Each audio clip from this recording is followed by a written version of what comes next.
Jack Benny, The Lone Ranger, Dragnet, Gunsmoke, and many more. We have them for you on Hollywood 360. We'll also present trivia contests with prizes, showbiz news, celebrity interviews, games, and movie reviews. So don't miss Hollywood 360 every Saturday night beginning at 8 p.m. on AM 560, The Answer. From breaking news and weather across the country to insight from the brightest minds in conservative opinion, it's Salem News Channel, home to the biggest shows on TV, like Hugh Hewitt weekdays at 6 a.m. Eastern, followed by Mike Gallagher at 9. Join SNC, where facts are sacred, critical thinking is celebrated, and the pursuit of truth is unwavering.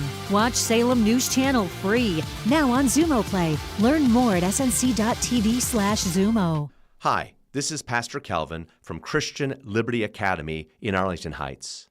It is time to get your children and grandchildren out of the godless government schools.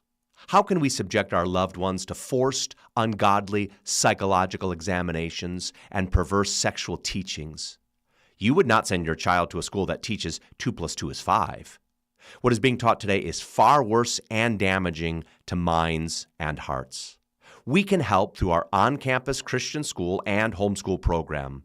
For over 55 years, we have operated a Christian school now in Arlington Heights, and we have served hundreds of thousands of families across our nation and foreign countries through our homeschool program, Christian Liberty Homeschools. Visit ChristianLiberty.com to learn more or to schedule a tour of our excellent 12-acre facility.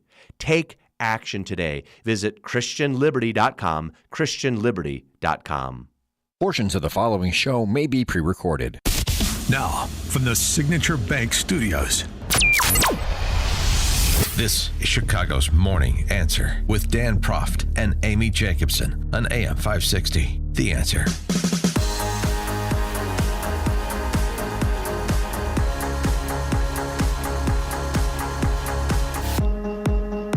Top of the morning, Dan and Amy. So OJ Simpson croaked. I don't know if you heard. He did. Where were you when you heard the news? Because everybody relived every OJ moment of their lives yesterday. So the OJ Simpson death, of course, demands that we all go back to the 90s and recount his murder trial. And so what do you think the lasting impact, if any, on that OJ Simpson acquittal was on race relations in America? 312-642-5600, turnkey.pro answer line, 64636-DA, turnkey.pro text line. I mean, you recall the indelible video that some of you have probably revisited in the last 24 hours. The Oprah show, when Oprah carried the verdict live, and the verdict was read on the screen, and the black women in her audience stood up and cheered, and most of the white women sat down or stayed sitting and were like shaking their heads, and Oprah was just sort of staring at the screen without any expression. Oh, I and that was sort of an indelible moment, because it sort of was a microcosm of how black and white reacted to the trial. I mean, there's exceptions, of course, but just sort of generally speaking, and this was much of the conversation then. Well, I remember I was in the newsroom at WJBK in Detroit, and all the black photographer, high five, everyone was like, yeah! And I was sitting there like, 2 people are dead. What are we celebrating? And one of my guys came over and goes, you know what, Amy? He goes, now black people have been able to do what white rich people have been able to do their whole lives, and that's buy their freedom. It's like, okay. That's part of the cover story that was offered then and now. You know, right. Joy Reid was on, of course, with, I can't, it was either Chris Hayes or Rachel Maddow. I can't tell the two apart. Anyway, she explained why they were celebrating then, and maybe they still feel vindicated 30 years later. The reason black people cheered was not because they were cheering for the idea of getting away with murder. They were cheering the idea that a black man could face the criminal justice system and come at it with equal resources, unheard of. Right. OJ Simpson walked into that courtroom with something no black person normally had. Normally, even just the best lawyers in America. The best lawyers in America who out-lawyered the prosecutors, because Even 30 years earlier, just the idea that he might have harmed his wife, he would have been lynched. Oh, please. 312-642-5600, turnkey.pro answer line, 64636DA, turnkey.pro text line. Amy. I'm sorry. Did she not know they had a history, those two, of domestic violence? She says stuff like that? I'm sorry. So he had some of the best lawyers, and turns out that prosecutor's office had some of the worst. People, I mean, just going back to think about the jury and how it came to be prosecuted in L.A. rather than had the case been filed in Santa Monica, being prosecuted outside of that urban center. The jury would have been a lot different. Probably the verdict would have been a lot different. That was the fatal, actually, it was the under-discussed, but the fatal mistake that prosecutors made in the OJ Simpson case is they tried it in L.A., but not that Marcia Clark and Christopher Darden were particularly good lawyers anyway. The jury, in case people forgot, it was 10 women and 2 men, 9 black, 1 Hispanic, 2 white, 2 college grads, 9 high school grads, 1 without a diploma. Some of the other final facts about that jury, just sort of interesting to go back and think about being tried by a jury of your peers. And also, too, I mean, you can't look at, you can't talk about the O.J. Simpson trial and not think about where our criminal justice system is today. Because I think there's some parallels. Well, and also, too, some of the black jurors even came out after the trial and said they were worried about having another Rodney King riot. Here's one of those black female jurors. Do you think that they're members of the jury that voted to acquit OJ because of Rodney King? Yes. You do? Yes. How many of you think felt that way? Oh, probably 90% of us. 90%? Did you feel that way? Yes. That was payback. Uh-huh. You think that's right?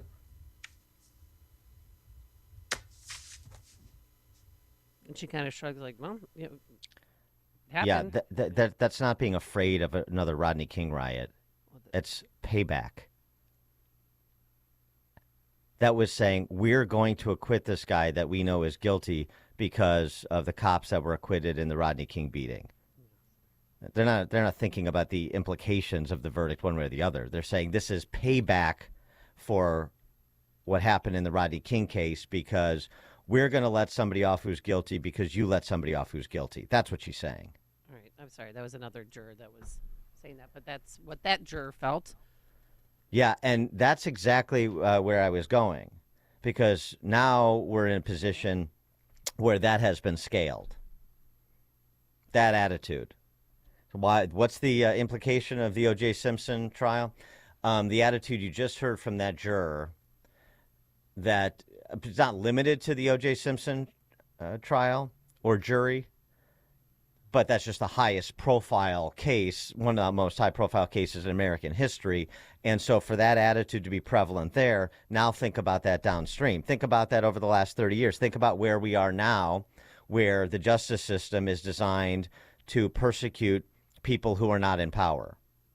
And the balance of power has changed. So you say, well, yeah, Dan, and when it was, there was institutional racism through things like the Jim Crow law, and discrimination inculcated into law, then it was people who weren't in power, black people, for example, who did not get equal justice under the law. I agree. Yes, that's true. And now the attitude is to say, so now we're going to do it. And we'll do it along racial lines. And now the new wrinkle, we'll do it along political lines, the lines of political belief. And you think that ends well, and you think that constitutes, a payback, to use that juror's word, or to use the word that she agreed with in terms of characterizing her position. So that's what I'm talking. That's where we're at. Follow the bouncing ball, and you think continuing to go down this road, or benefit their allies, punish their enemies, and benefit their allies. That's what the justice system is for. You did it to some, so we're going to do it. And that's maybe what we should be thinking about with respect to the OJ trial. 312-642-5600, turnkey.pro answer line. 64636-DA, turnkey.pro text line. Some other facts about the jury. None regularly read a newspaper, but 8 regularly watched tabloid TV news. That's helpful. 5 thought it was sometimes appropriate to use force on a family member. Oh boy. All were Democrats. 5 reported they or another family member had a negative experience with the police. 9 thought that Simpson was 9. 9. 9 out of the okay. 9 of the 11 Yes. thought that Simpson, OJ, was less likely to be a murderer because he was a professional athlete. Oh, come on. Nothing to do with it. The pool, the jury pool, was 40% white, 28% black, 17% Hispanic. The final jury, as I said, was 9 black, 1 Hispanic, 2 white. Man, this thing was wired to blow from the beginning. And don't forget, Ron Goldman, he went to high school here at Stevenson High School. Yeah, right. And graduated in the early 90s. And an innocent body who's just returning her glasses that she left at her mom's glasses that were left at the dinner table. KJP had a message on behalf of the Biden administration for the family of OJ. I'll say this, our thoughts are with his families during this difficult time, obviously with his family and loved ones. And I'll say this, I know that they have asked for some privacy, and so we're going to respect that. I'll just leave it there. Oh, my God. What about Nicole Simpson's family? Her sisters, her beautiful sisters. What about Ron Goldman's dad, who, by the way, Fred, remember him? He put out a statement, it's no great loss to the world. It's a further reminder of Ron's being gone. That she's sick. Like, who does she have any empathy for anybody? Why would you even comment? Why would you even comment on the passing of O.J. Simpson? I mean, if from the White House. And after all he did, I know you're right, but even after all that O.J. did do, he had 5 children, 3 with his first wife, 2 with Nicole, and when he died, his kids were with him and his grandchildren. His families, I know. I heard from KJ. Mm-hmm. The NPR, boy, the Uri Berliner essay that we talked about the other day, 25-year senior editor, covers the business desk for NPR. Couldn't have been more timely. NPR's headline, breaking news, football great Orenthal James Simpson, known as OJ, has died. Oh, my God. That's the top line, you think? Football great OJ has died. Yeah. Mm-hmm. Gosh, I wonder what they're getting at. Oh my God. Director David Zucker from Naked Gun. Rest in peace, Norberg. His acting was a lot like his murdering. Excuse me. His acting was a lot like his murdering. He got away with it, but no one believed him. Director of 2 Naked Gun movies. And that's I mean, good, actually. We couldn't have a conversation about OJ without a hat tip to the late, great Norm Macdonald, who manned the weekend update desk on SNL. Dear Lord. Back when it was funny because of Norm Macdonald, and spent a lot of his comedic capital at OJ's expense and at the expense of people who were playing the sort of mindless racial politics with the justice system that were being played. Remember 12 Angry Men, the classic courtroom drama? Well, the first film about the OJ Simpson case is in the works. It's entitled 9 Angry Black People, 2 Scared Asians, and a White Guy Who Hasn't Spoken Since Rosa Lopez. Rosa Lopez, if you have your OJ Simpson score sheet that you dusted off, she was the maid, OJ's maid from El Salvador, who got pressured into testifying by Judge Ito, and she had her life, thrown upside down. She hated all the attention. After she testified, she fled back to El Salvador. She never returned. Right. So that's the Rosa Lopez reference, because it's a bit of a deep dig 30 years later. All right, we'll intersperse some more Norm Macdonald humor throughout the show. to commemorate OJ's passing, as it were. Coming up at 5:38, outgoing Chief of Staff for BLM Brandon, Rich Gaitis, sat down with Marion Ahern at NBC5, and I don't know why anybody bothered. 5:38. And later, meet a CPS student who was raped several times. I know information about the man who did it to her, and he's not in jail. But now let's head into the newsroom. Here's Mike Scott. 5:31, 49 degrees and light rain showers. Just moments ago, Belgium's prime minister announced a probe into suspected Russian election interference to undermine EU support for Ukraine. The Belgian intelligence service has confirmed the existence of a network trying to undermine support for EU and Ukraine and support of that country. The objective, according to investigators, is to help elect more pro-Russian candidates to the European Parliament. House Speaker Mike Johnson set to make an appearance alongside Donald Trump today at Mar-a-Lago. The two are slated to hold the news conference focused on election integrity. Vice President Kamala Harris headed to Arizona today after that state's Supreme Court upheld a near-total ban on abortion. She'll be in Tucson for an event. Israel says they're prepared to defend their country if Iran carries out any retaliatory attacks following a deadly Israeli airstrike on Iran's consulate in Syria. The U.S. Embassy is warning U.S. government employees and their families to restrict travel outside Greater Tel Aviv, Jerusalem, and Beersheba. The alert says the U.S. Embassy in Jerusalem reminds U.S. citizens of the continued need for caution and increased personal security awareness, as security incidents often take place without warning. Iran has promised revenge on Israel after an airstrike hit its embassy compound in the Syrian capital of Damascus on April 1st. The attack killed 2 senior members of Iran's Islamic Revolutionary Guard Corps. Since then, the U.S. has engaged in several diplomatic calls to try and de-escalate the situation. The Israeli airstrike killed 12. A new analysis this morning of President Biden's new student debt relief plan will cost taxpayers $84 billion. The Penn-Wharton budget model looks at 5 different parts of the plan, and all of them add up to costing taxpayers to bail out student loan debt relief. The attorney for 3 Arlington Heights area school districts called on the Bears to drop their Arlington Park property tax appeal, which could refund the NFL club $7.2 million from the coffers of the school districts and other local taxing bodies. And the Safety Act is again making headlines with the pretrial release of the individual accused of being under the influence and then crashing his vehicle into a sheriff deputy's vehicle, killing her. State Representative Dennis Tipsworth, who also serves as the Woodford County Chief Deputy Sheriff, said what Nathan Sweeney, who was apprehended following the death of DeKalb County Deputy Christina Mussel, did, was on the list of detainable offenses. Sweeney, however, was released. Chicago sports. Bulls dominate the Pistons 127-105. Cubs take on the Mariners tonight, while the White Sox will host the Reds.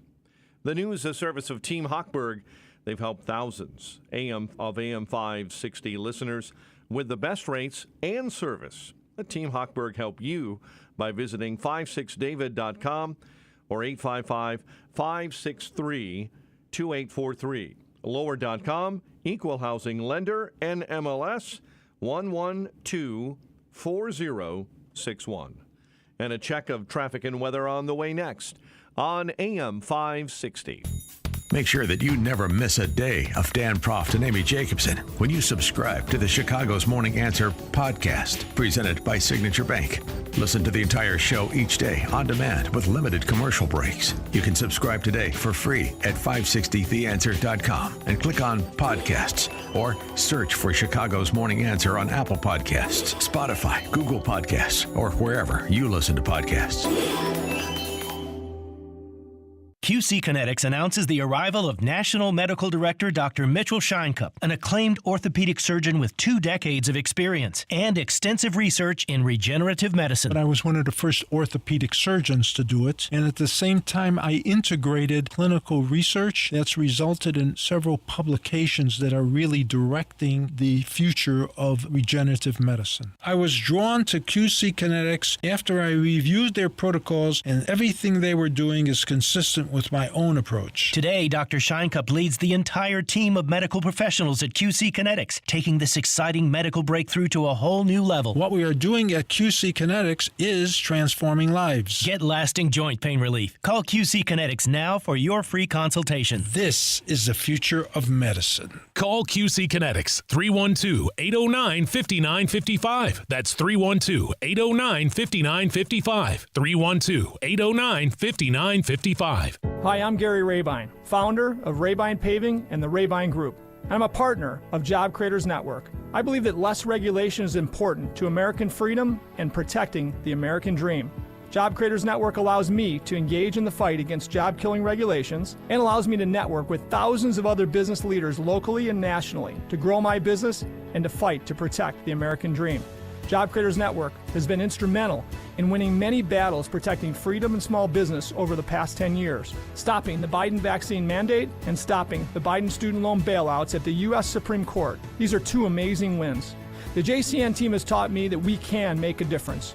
For $1,500, only $1,500 per year, you can partner with me and Job Creators Network and fight for the American dream. Find us at joinjcn.com. That's joinjcn.com.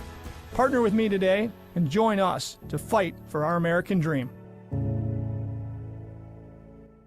As a business owner, do you have a strategy for exiting your business? Most business owners don't. Studies done by the Exit Planning Institute show 75% of business owners who don't have an exit plan are dissatisfied with their exit, and 80% of businesses put to market never sell.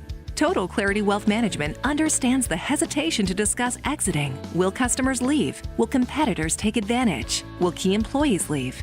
That's why they offer confidential planning. Contact Anne-Marie at Total Clarity Wealth Management. Discover what the financial foundation should be to pursue an exit that is satisfying. At some point, you are going to leave your business. Will it be on your terms? Total Clarity can show you the way to financial readiness and keep you on track. Anne-Marie is a certified exit planning advisor. Visit TotalClarityBusiness.com. That's TotalClarityBusiness.com. Securities offered through LPL Financial, member FINRA SIPC. Investment advice offered through Total Clarity Wealth Management, Inc., a registered investment advisor and separate entity from LPL Financial. Don't pay retail for your diamond engagement ring or gift. Come to CleanOrigin.com. 5:39. Let's get an update on the roads. We do that in our Team Hochberg Traffic Center. A couple of problem spots. South side, 95th and Jeffrey. There's an accident there, result of a police chase and now a search as the occupants fled. Campton Hills in Kane County, Route 64, right at Mary Road is completely shut down due to an accident and investigation. And an accident in the Dan Ryan Express lanes. It's on the inbound side between Pershing Road and the Stevenson. Chicago's Morning Answer continues next. AM 560 Weather Center forecast. A shower in the area this early morning, otherwise clearing for late in the day and windy, high 61. Currently 49. Your next news update is at 6. Chicago's Morning Answer continues next on AM 560 The Answer. Now, from the Signature Bank Studios, this is Chicago's Morning Answer with Dan Proft and Amy Jacobson. Only the biggest stories, only the biggest guests, and only the biggest opinions. This is AM 560, The Answer. Top of the morning, Dan and Amy. The most uninteresting man in the world is interviewed by one of the most irrelevant news outlets in Chicago. Sorry, Amy. She is, excuse me. Are you talking about my sister, Marianne Ahern? I'm talking about NBC5. Yeah, Marianne Ahern's the... I love Marianne Ahern. You can love her all you want. I'm just saying this interview with Rich Gaitis, the outgoing chief of staff for BLM Brandon, was completely without point. Why even? Well, I don't know why Gaitis did it. I mean, other than to show that he is a dutiful soldier who will continue to repeat the party line, so that in his new gig at Blue Star Security, he can still have access to city and county and I'm sure state contracts for his new employer. Mm-hmm. But I mean, if your job ostensibly is to provide useful information to your audience, then I don't know what the point of talking to Rich Gaitis is. I mean, I know that's just what they say they're supposed to do, that they do, or that's their objective, but that's not really what they're interested in. That what the Chicago Press Corps is, which is just an outpost of the DC Press Corps. Their job is to give the appearance of providing useful information, pretend that they're acting as a check on the powers that be rather than as their comm shop, unless, of course, somehow, some way, a non-fellow traveler would get into a position of power. But that's not going to happen in Chicago or Cook County, so they are very secure in being the provider of the agitprop for the political class in Chicago. And that's what Marianne Ahern did in her interview with Rich Gaitis. Get ready to be knocked over with a feather when Rich Gaitis talks migrants. We can't control what is being sent our way from the border. Today, I think we got 4 buses coming today. We've been averaging about 2 buses a day for the last, couple weeks. Rich Gaitis on Brandon Johnson's weaknesses. Are you at the place now where you can talk about any weaknesses, areas of improvement that have been identified for this administration? It comes down to communication, and I think that whatever the message is, wherever it's coming from, you have to communicate and be able to push your message across so that it's understood, it's explainable, and let people know you're seeing both sides. A lifelong Chicagoan. Okay. Well, sometimes, Dan, you get the interview, but you don't get the goods. So then you can't turn down the interview once you. What? You can't. He wasn't spilling the beans. He wasn't saying what the real reason was, which I believe was the spot shooter finally going away. That was his last straw, because he was fighting with the assistant chief of staff. Yeah. He wasn't pressed. Because if he was pressed, you know what you'd have? You'd have a portion of the interview dedicated to pressing him when he says things like, you can't control what comes our way. Really? Do you think if Chicago was a sanctuary jurisdiction that Greg Abbott would be sending migrants to Chicago? Or would he choose some other sanctuary jurisdiction to make his point? Oh, but that follow-up question wasn't in the interview because it wasn't asked. Rich Gaitis on crime. Lifelong Chicagoan. That hurts when you hear stuff like that, right? I mean, as lifelong Chicagoans, you were very proud, right? Chicago, in general, public safety-wise, we're trending better than we have over the last couple of years. Wow. That is, man. Same pablum, same BS bull jive line. I never understood it. What these moments of clarity? Thank you, Rich Gaitis. Now look, I don't expect a functionary like him to offer anything particularly interesting, but then don't do the interview and make a ass of yourself. Demonstrate to the entire city how unremarkable you are. All of this buildup. Rich Gaitis, we've got a steady hand on the till. Rich Gaitis is a long-time professional. He's served several mayors. He's been in this position, and that position, and this position with that mayor, and so on. So he's going to ensure nothing goes awry when it comes to Lollapalooza, when it comes to NASCAR, when it comes to the DNC. Your gimme that summer is in the able hands of lifelong Chicagoan Rich Gaitis. Okay. I mean, give me a break with this carnival barking nonsense. I Come on. I watched it too and went, what? Why even bother? I learned nothing. 312-642-5600, turnkey.pro answer line, 64636DA, turnkey.pro text line. But I still love Marion. At least she got the interview. But then why go with it if you have I don't have nothing? anything against Rich because I don't know him. But, I mean, the best part was when her little segment was over and they threw it back to the news desk. Allison Rosati, Rich Gaitis, he served the city well. I know.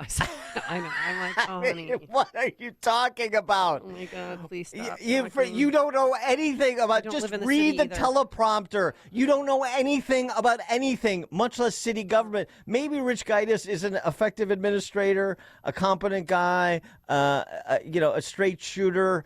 Maybe he's all those things. I don't know. But over his 3 decades, his 30 years, I mean, the city is disintegrated. And I'm not putting this at his doorstep, but he served the city well. How? Hey, Allison Rosati, tell us more about Rich Gaitis' tenure in this post and that post for this mayor and that mayor and how he served the city so well. These people just repeat can't. And the drones in Chicago just gobble it up. Lifelong Chicagoan. Well, we're proud Chicagoans in this city that works. And we work hard and we play hard. And da. I mean, you literally should just have just Yiddish spoken. You could have 30 minutes of Yiddish where people didn't understand a word he said, but just the inflection and the smiles and the blah, blah, blah, blah, blah. You could just do a little dance number for 30 minutes on these network affiliate newscasts. And you'd get the same reaction from the Chicago viewers. I like that guy on CBS at the 6. I like that lady at 10 o'clock on the ABC. What a joke. What an embarrassment. Honestly. Oh, meanwhile, in actual news done by fake news outlets like the ones that Dan Proft, right-wing slime merchant, is associated with. You know, the guy who put up the Scream video? Somebody asked me one, too, like, do you work with that guy? I said, what guy? Who put up the Scream ad? I'm like, yeah, I do. You should have said. When I saw it, I will never forget. When I saw it, I was at my liberal friend's house. We're all watching football. It was in the fall, and it came on, and the room got quiet. And then they're like, I can't believe that's awful. And I said, no, that's the world we live in. That's excellent. That is a graphic reminder to everybody what it's really like to live in Chicago. Good for him. And then Allison Rosati said, that's the work product of a right-wing slime merchant, Dan Proft, who has not served the city well.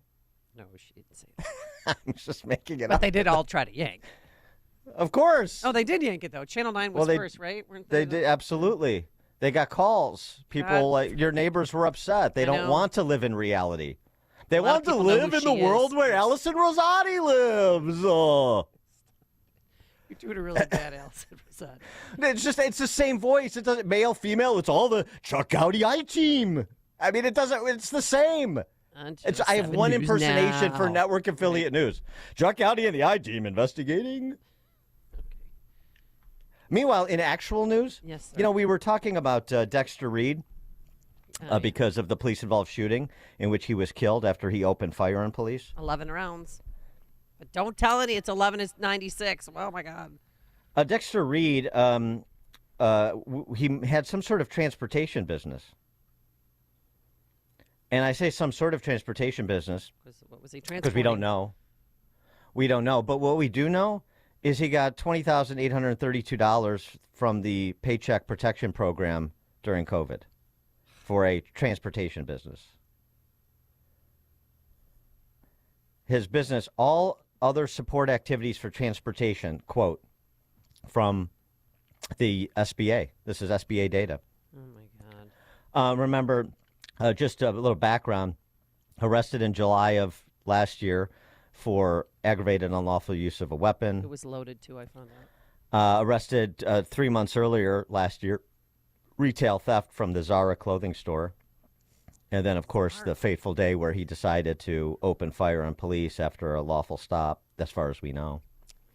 But that whole PPP loan scam too, just in terms of layering in COVID and all of the fraud. You know, I mean, Merrick Garland put out this big press release. We have Department of Justice. He also sounds like Allison Rosati or Chuck Gowdy in the I-Team. We have interdicted, rooted out $1.4 billion in COVID fraud. Oh my gosh, $1.4 billion.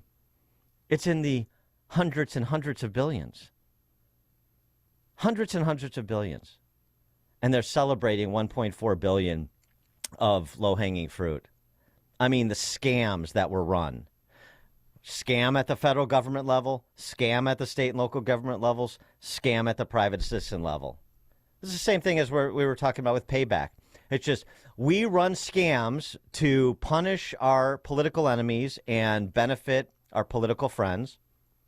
And, I mean, to the extent some of our political enemies benefit, you know, we have to keep up appearances with something as large as the payroll protection program, which, again, I was supportive of in theory because it was a government taking. The problem was I was opposed to the government taking in the first place in terms of the lockdowns.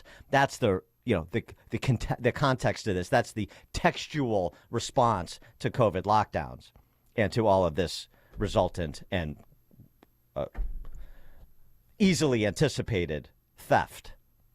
But I just note Dexter Reed benefited from the PPP program. He supposedly had a transportation business. It's funny that nobody's brought that up, that he was an entrepreneur with a transportation business. Yeah, he played basketball at Westinghouse. He played basketball at Morton College. He's an athlete. That was a decade ago, or a little less. And he got 20 grand from the federal government for his transportation business. Why didn't anybody talk about him being an entrepreneur, being a job creator? Well, they said that he was looking, his family told their attorney that he was looking to open up a clothing line or become a sports broadcaster.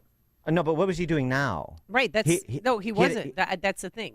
Well, no, that's not the thing. He had a transportation business. He got federal grants essentially for. So what was that transportation business? Why didn't anybody bring it up? David Winnetka, you're on Chicago's Morning Answer. Hey, good morning, guys. Dan, you just excellently stumbled along. What this guy's tagline should be. This guy is, who are you voting for, man? I'm voting Gaddis. He's a straight shooter. Rich guy is a straight shooter. Yeah.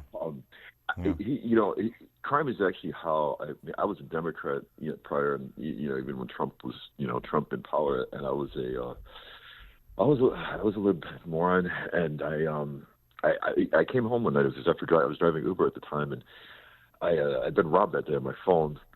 I remember Lightfoot coming on and just, I turned down the fascist Trump's plea for the National Guard. What a fascist! F you, Trump.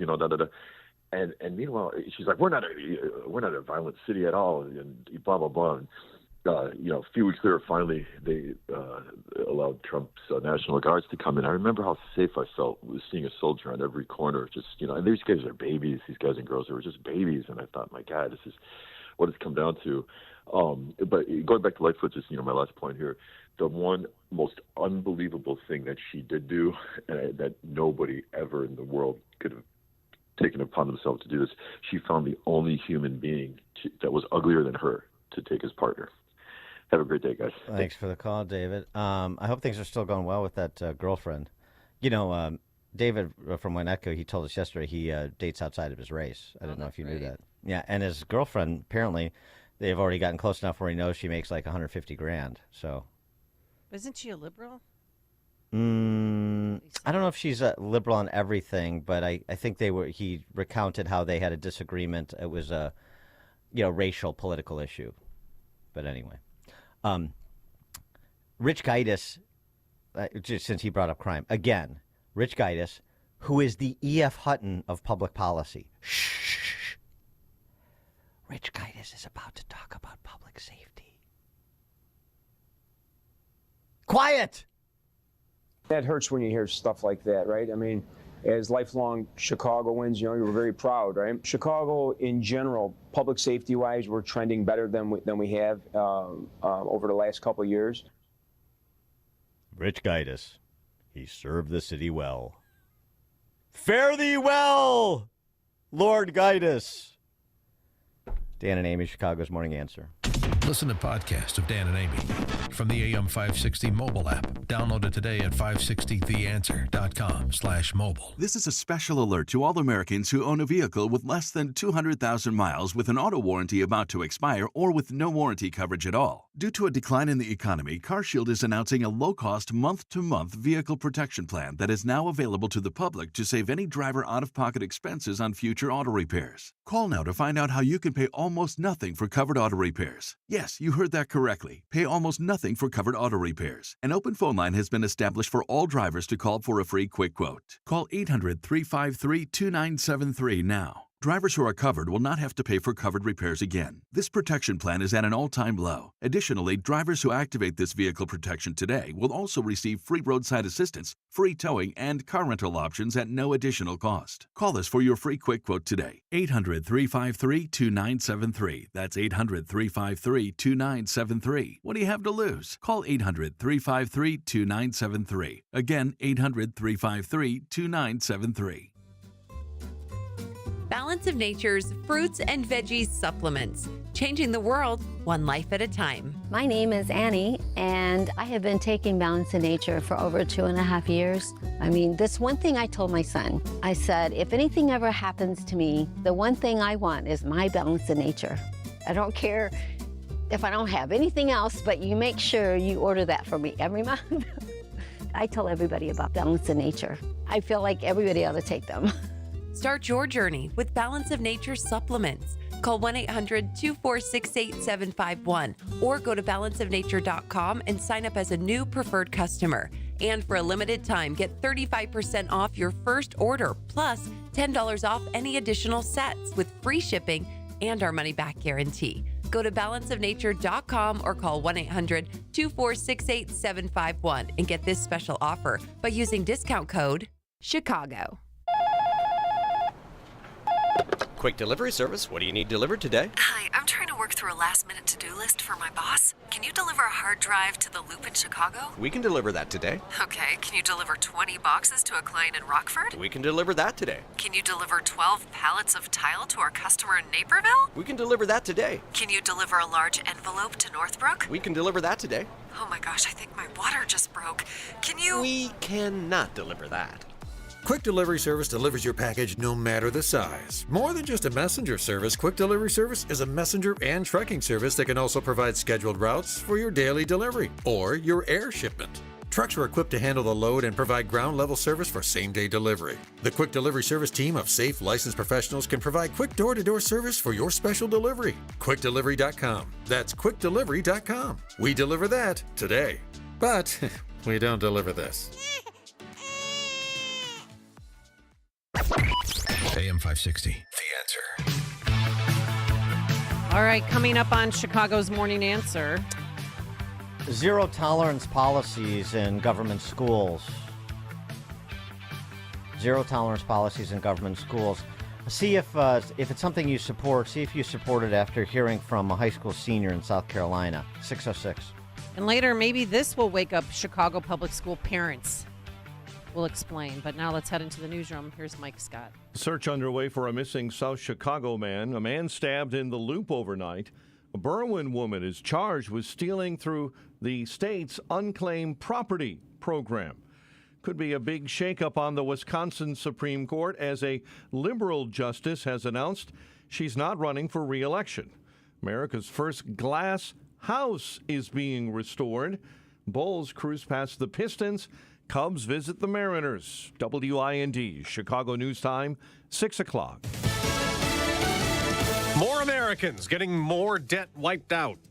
I'm Dave Anthony, Fox News. As President Biden keeps finding a way around the Supreme Court that rejected a much bigger student loan forgiveness plan, Fox Business Network Cheryl Casoni reports. Today's announcement cancels $7.4 billion in debt for 277,000 borrowers. This brings the total forgiven to $153 billion. White House Press Secretary Karine Jean-Pierre. The president will continue fighting to give people more breathing room and using every tool at his disposal to help borrowers. Now, the president met with the leaders of Japan and the Philippines amid concerns about Chinese aggression. Any attack on Philippine aircraft, vessels, or armed forces in the South China Sea would invoke our mutual defense treaty. This as the U.S. keeps a close eye on Iran. The Wall Street Journal reports a retaliatory strike against Israel appears imminent within days, blaming Israel for a strike in Syria last week that killed 2 Iranian generals.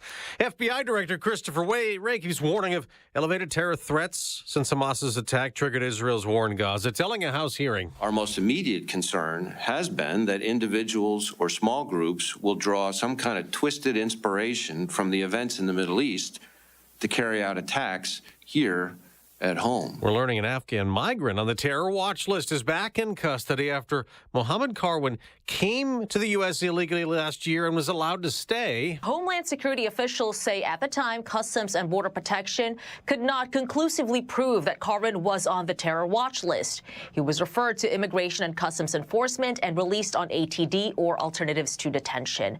Then, as our Bill Malugin reports, in February 2024, he was officially added to the FBI terror watch list. After new concerning information was developed on him, ICE was notified and ICE arrested him in San Antonio, Texas. That's Fox's Madeline Rivera. America's listening to Fox News. It's 6:02 on AM 560. The Answer, good morning. I'm Mike Scott. The attorney for 3 Arlington Heights area school districts is calling on the Bears to drop their Arlington Park property tax appeal, which could refund the NFL club $7.2 million from the coffers of schools and other local taxing bodies. It's all in an effort to restart stalled talks over the property tax bill. The Safety Act once again making headlines with the pretrial release of the individual accused of being under the influence and then crashing his vehicle into a sheriff's deputy's vehicle, killing her. State Representative Dennis Tipsworth, who also serves as the Woodford County Chief Deputy Sheriff, said what Nathan Sweeney, who was apprehended following the death of DeKalb County Deputy Christina Mussel, did was on the list of detainable offenses, but somehow Sweeney was released. Reckless homicide is a detainable offense. However, it is very clear in the Safety Act that every person is expected to be released unless there are clear and convincing reasons why they should be held. 2 of those, the most important, or the 2 are a danger to society or a flight risk. Republicans have unveiled a flurry of bills in the House which expands detainable offenses under the Safety Act, but Tipsworth says all of those bills have fallen on deaf ears. Search is underway to find a South Chicago man with autism who's been missing since Easter Sunday. Family of Jonathan Baez says he disappeared following the death of his father, a former Chicago police officer. 43-year-old had spent the last several years caring for his dad, who died from Parkinson's disease. Anyone with information should call 911. Authorities are investigating a stabbing in Chicago's Loop. Police say a man got into a fight with another person, suffered a laceration to his stomach, took himself to the hospital, and is in good condition. Bulls beat the Pistons 127-105. Cubs take on the Mariners tonight. Sox and Reds on the docket. Bryson DeChambeau sitting on top of the leaderboard after round 1 of the Masters tournament was suspended because of darkness. The news, a service of Remke's Garage. Take it to the experts. Take it to Remke's. The shop at Remke's Garage is equipped with state-of-the-art diagnostic equipment. Remke's is your Sprinter, diesel, and Toyo tire headquarters. Visit remkesgarage.com. A check of traffic and weather on the way next on AM 560. If you listen to the mainstream media and the Democrats, you'd think it was a sin to be black and conservative. Well, John Anthony blows up that perception every week on Black and Right. Join John tomorrow afternoon at 4 when he pushes back against the left and its regressive, progressive agenda that tries to dictate how people should think or feel about politics. Listen to Black and Right tomorrow afternoon at 4, right here on AM 560. The Answer. Don't let everyday aches and pains keep you from living your best life. I don't think I really understood what people meant when they talked about pain until I started feeling it myself. Start feeling better every day with Relief Factor, a daily supplement designed to support your body's fight against aches and pains. Not only do I move better without pain, I just feel better. Created by doctors, Relief Factor uses a unique formula of natural ingredients that target 4 metabolic pathways to address pain. Relief Factor doesn't just mask aches and pains, it helps reduce or even eliminate them. Today, I do the things I love, and it doesn't occur to me to think about pain. You can feel the difference all day, every day. Join the over 1 million people who have tried Relief Factor's 3-week Quick Start Kit. It's only $19.95. Visit relieffactor.com or call 1-800-4RELIEF. That's 1-800-4RELIEF. And feel the difference of Relief Factor. Balance of Nature's fruits and veggies supplements, changing the world one life at a time. My name is Annie, and I have been taking Balance in Nature for over 2.5 years. I mean, this one thing I told my son, I said, if anything ever happens to me, the one thing I want is my Balance in Nature. I don't care if I don't have anything else, but you make sure you order that for me every month. I tell everybody about Balance in Nature. I feel like everybody ought to take them. Start your journey with Balance of Nature supplements. Call 1-800-246-8751 or go to balanceofnature.com and sign up as a new preferred customer. And for a limited time, get 35% off your first order, plus $10 off any additional sets with free shipping and our money-back guarantee. Go to balanceofnature.com or call 1-800-246-8751 and get this special offer by using discount code CHICAGO. 6:07. Let's check the roads. Team Hochberg Traffic Center time. Outbound Eden's report of an accident right shoulder. It's at Tower with police headed to the scene. Kennedy outbound. A big jam up outbound toward the big airport, Canfield, out to I-190. Slowing up on the Stevenson this morning, you must be between Central and Kedzie because that's where the big jam up is right now. And due to an earlier accident on the Dan Ryan, in the Express, you're jammed up inbound between Pershing and 31st. Chicago's Morning Answer with Dan and Amy continues next. AM 560 Weather Center forecast with Steve Williams. A shower in the area early this morning. Otherwise, clouds a good way to some sun. A windy day. High today 61. Clear, breezy night tonight, low 44. And then sunny and warmer for tomorrow. The high at 69. Partly sunny, warmer on Sunday. The high 77. I'm Steve Williams on AM 560. The Answer. 49 at O'Hare. Next news 6:30. Chicago's Morning Answer continues next on AM 560. The Answer. Now, from the Signature Bank Studios, this is Chicago's Morning Answer with Dan Proft and Amy Jacobson on AM 560. The Answer.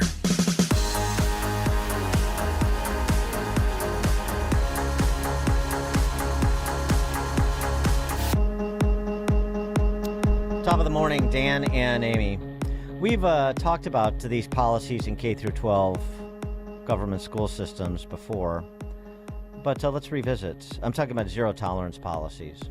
The sort of stories that you've heard, the grade school boy who makes a gun with his index finger and his thumb, or out of a sandwich, and points it at somebody, plays bang bang with his index finger and thumb and gets suspended or expelled.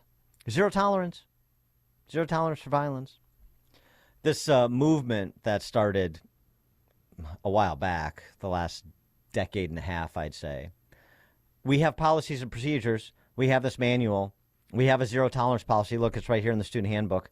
What we don't have are adults in charge of schools that have the ability to use their brains and make intelligent judgment calls rooted in common sense. And so thus you have these excesses where, of course, you want a safe environment for kids in school, but the kid who goes bang bang with his index finger is not a public safety threat, and it should not be one strike and you're expelled, which there are stories like that. There are cases where that's occurred. So here we go again. This is not quite that, but based on her characterization of it, it sounds like a good example of being the bad example when it comes to zero tolerance policies. And I'm talking about Lower Richland High School in South Carolina. Sierra Patterson is a senior there. She just recently addressed the school board to discuss her plight. Take a listen. Good evening. My name is Sierra Patterson. I'm a 17-year-old girl who attends Lower Richland High School.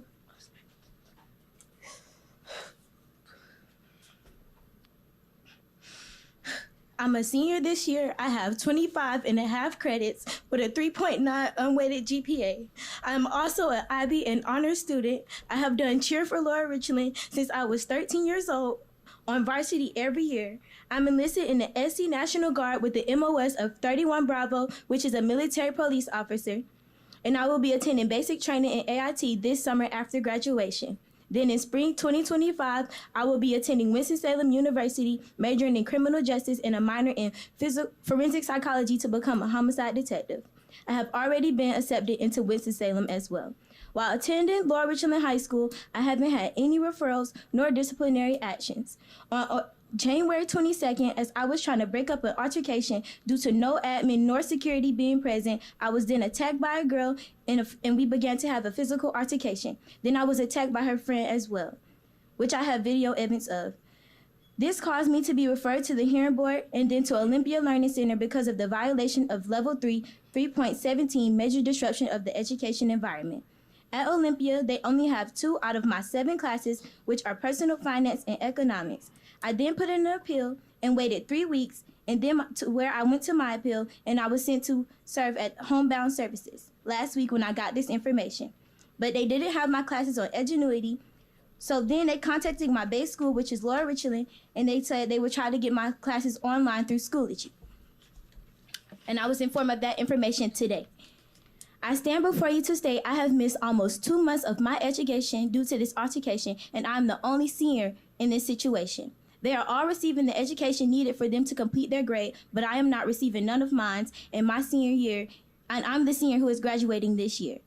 These are classes I need to graduate that aren't available. I have reached out multiple times to get work from my base school, but didn't receive anything, and I was removed from Power School, so my teachers were unable to grade me and it was putting me more behind. I am not failing, and I know I'll be able to catch up with the time I have left.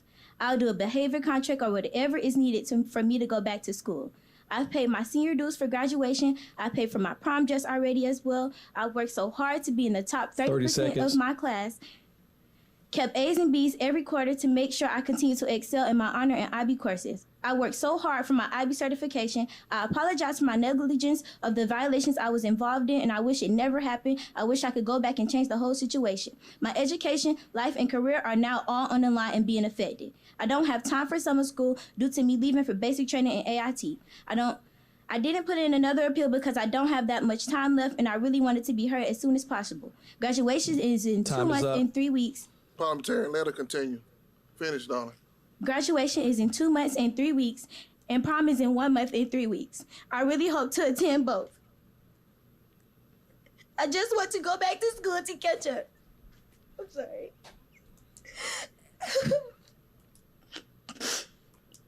I just want to go back to school to catch up back in my classes, which I know I am capable of doing, and walk at my graduation that I have worked so very hard for.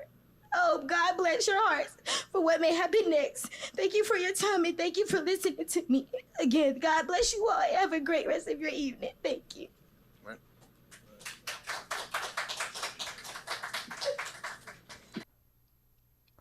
312-642-5600, turnkey.pro answer line, 64636DA, turnkey.pro text line. What do you say? Rules are rules. The system is the system. What do you tell Sierra Patterson? First of all, let me just say, and this doesn't just go for the individual at Lower Richland High School, but every unit of government. If you don't get rid of people interrupting people when they're speaking with 30 seconds and your time is up, then I am going to organize a posse and just target those people for the rest of their lives. Shut up while people are talking. This little girl is young woman. She's not a little girl. Young woman is pouring out her 30 seconds. 30 seconds. Shut your mouth and let her finish. If she takes 3 minutes and 30 seconds, so be it. Well, it just proves that they're not listening to her. I mean, one of the guys said, darling, you let her finish. But that guy told her to shut up or you have 10 seconds. I'm so sick of listening to that 30-second business. Your time is up. Mike's being cut off. Well, Who the hell do you think you are in these school boards and these local units of government? That's just an aside. But I just had to get that off my chest. It is so annoying. And it's just wildly insulting, particularly in the context of that impassioned plea from that young lady. So that's number one. Number two, why does Sierra Patterson,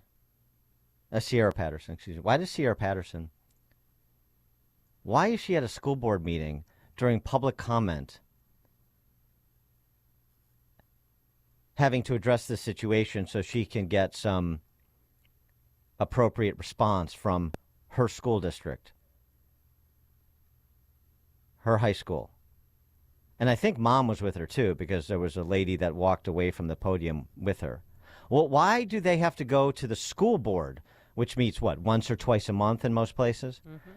And explain everything that's happened over the last 3 months from January when this incident occurred to the school board to say, we need you to intervene here. So it's really interesting, too, the enlightened school board and administrators that come together to write and impose these zero tolerance policies. But don't worry, because, that we're still going to make sure they have access to their education, because we've got, what you heard her say, you get outsourced to this place and you get outsourced to that place. And then, oh boy, the devil's in the details when it comes to implementation. We have this grand scheme and we memorialize in our policies and procedures, but on the implementation side of it, we fell down a little bit. Gosh, what a surprise. Why is she at the school board? The same adults, so committed, educators, Dr. this and Mr. and Mrs. that. Yeah. Begging them to take it. Zero tolerance for school. Zero tolerance for something. And by the way, based on what she said and how she said it and what she's done and what she's planning on doing with college and criminal justice and wanting to be a homicide detective, I'm giving her the benefit of the doubt that her characterization of that fight is accurate. That's my first point. I'm giving her the benefit of the doubt. So now you prove, whoever wants to put this girl out of school, you prove to me that she's not telling the truth.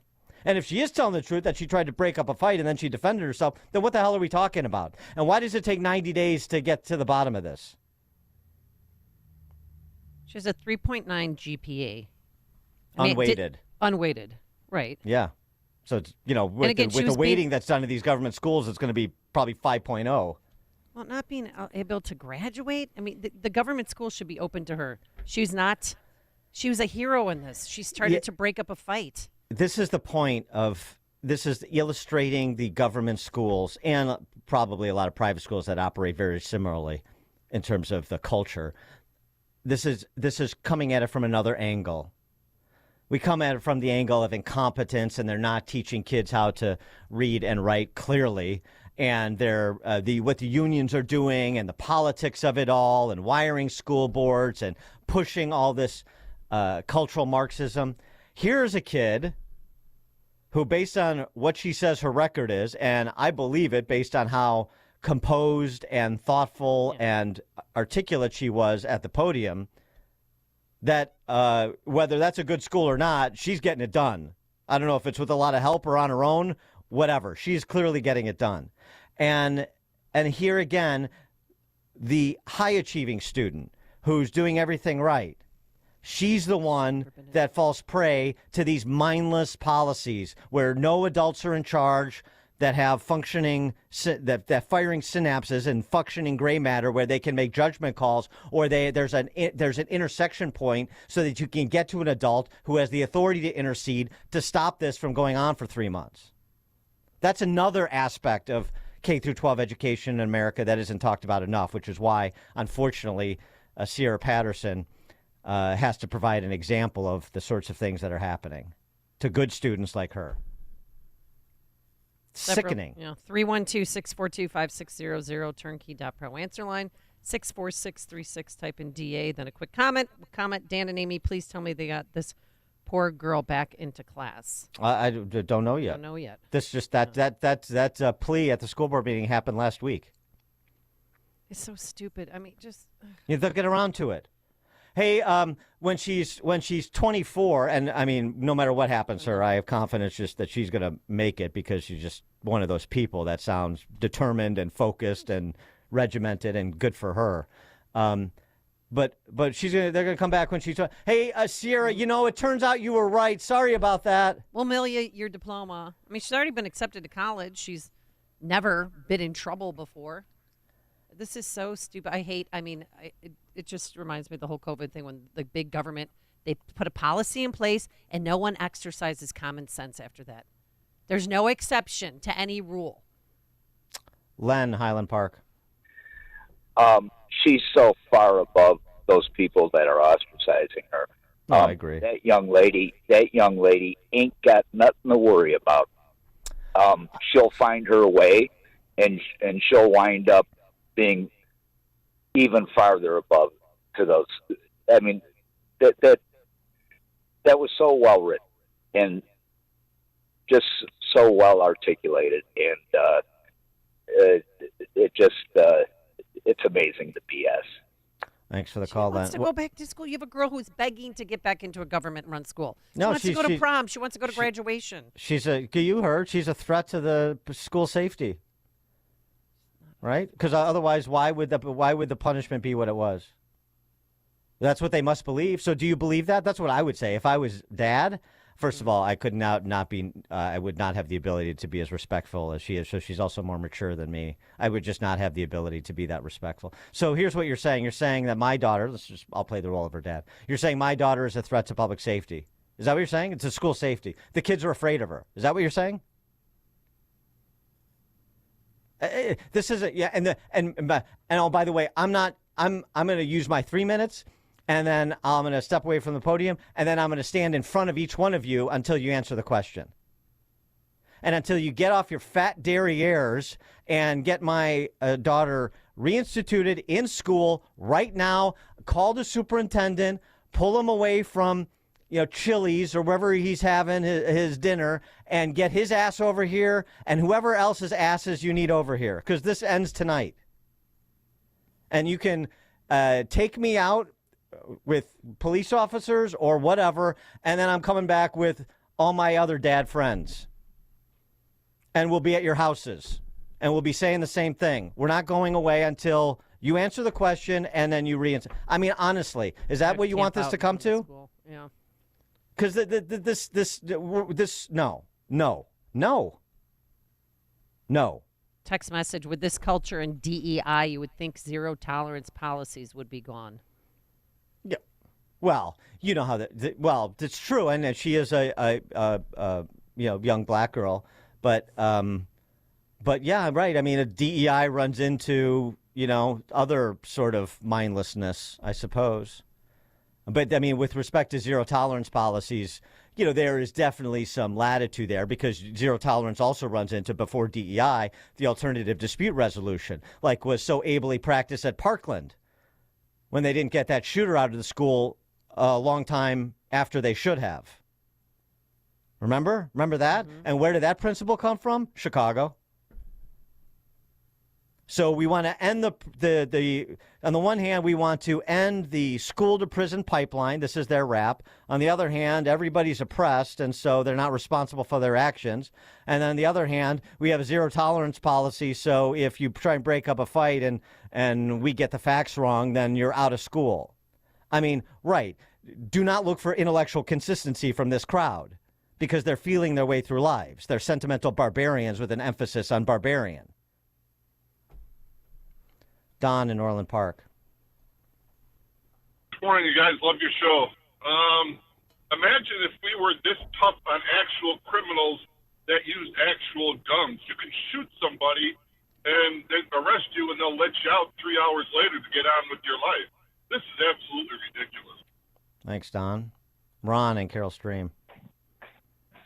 Morning, Dan and Amy. I was just curious. So, I'm taking what she said on face value that, she had video evidence, and if she hadn't stepped in to stop that fight, what if one of the other, people involved had their head bashed to the ground, like the girl a few weeks ago in Missouri? Then what? Yeah, right. Yeah. Thanks for the call, Ron. You see the consequences of some of these fights. Oh, how about Lyons Township and Heaven Washington? Wasn't that her name? Yeah, I found out she does not go to school there anymore, and they did settle with the family of the victim. Yeah, and did Western Springs Police arrest her? No. Right. Was that a criminal act? Oh yeah, if she did that outside of school, she'd be arrested. And so what's on her permanent record? Was she just allowed to Transfer go to an alternative high school? Can she only go to an alternative school where kids' behavior problems, or did she choose one? How did that work? All I was told is that she's at an alternative high school for troubled teens, and she's going to remain there, and she's not going to be let back into LT. Yeah, but that was a wall of silence. You remember the wall of silence from the school. I mean, I know you know, but I'm just saying, reminding people, Lyons Township High School, Western Springs Police. Mm-hmm. So, like I said, the zero tolerance policy, sometimes we enforce it, sometimes we don't, sometimes we're asleep at the switch, sometimes we're not. Sometimes we have friends we need to protect, sometimes we have enemies we need to punish. Joe in Naperville. Yeah, what everybody needs to realize is that when you send a certified receipt letter to who's ever in charge, the superintendent or all the school board members, is that if somebody signs for it, that's legal proof that the person had received it. So my recommendation, anybody in these situations are kind of backs against the wall, is send a certified letter stating everything and threatening legal action, because once somebody signs for it, they have legal proof they have it, and if they don't do anything about it, then you have all the right to hold them responsible civilly. Yeah. Well, I'm to the point. I mean, that's very good legal advice, Joe. I'm to the point. I would be to the point here. I'm to the point as an uninterested third party who lives, states away from Sierra Patterson. I'll take that letter demanding a response from the superintendent, and I'll pound it with a nail on his front door like Martin Luther, and then I'm going to sit on his porch swing until he comes out. That's where I'm at. I mean, if we're not going to protect people doing everything right, we don't do it. We don't do it in the adult world. People who play by the rules. This is my mantra. We don't do it with respect to our government at any level. The least we can do is try and do it with respect to kids, so maybe they can change what America looks like when they get into positions of power, like young Sierra. At least we can protect people doing everything right. So say, wait, protect we got all kinds of programs, and we want to do everything for everybody who's done everything wrong in spite of having many chances. And Sierra Patterson falls through the cracks. Bull jive. The hell with that. It's going on in South Carolina right now. Stop and play Chichessie with my friend who's a member there. Yeah. While I'm at it. Yeah, get some golf in. Mary Beth, Mount Greenwood. Hey, Dan and Amy. I think Sierra had it all wrong. What she really should have done was handed the victims one of those cards like they're advocating in California that said, hey, I got your back. Then all the problems would have stopped, and all the violence towards the victim would have ended. Right. She didn't hand them the card. Right. Thank you guys. Love your show. Thank you. You need the bystander intervention card. Right. It looks like you're being beaten up in the hallway. Would you like some assistance? Excuse me while I hand this card out. Yeah, this is the Bay Area Transit bystander intervention cards, I think they're called. Yeah, bring those to the schools. Good idea. Mm-hmm.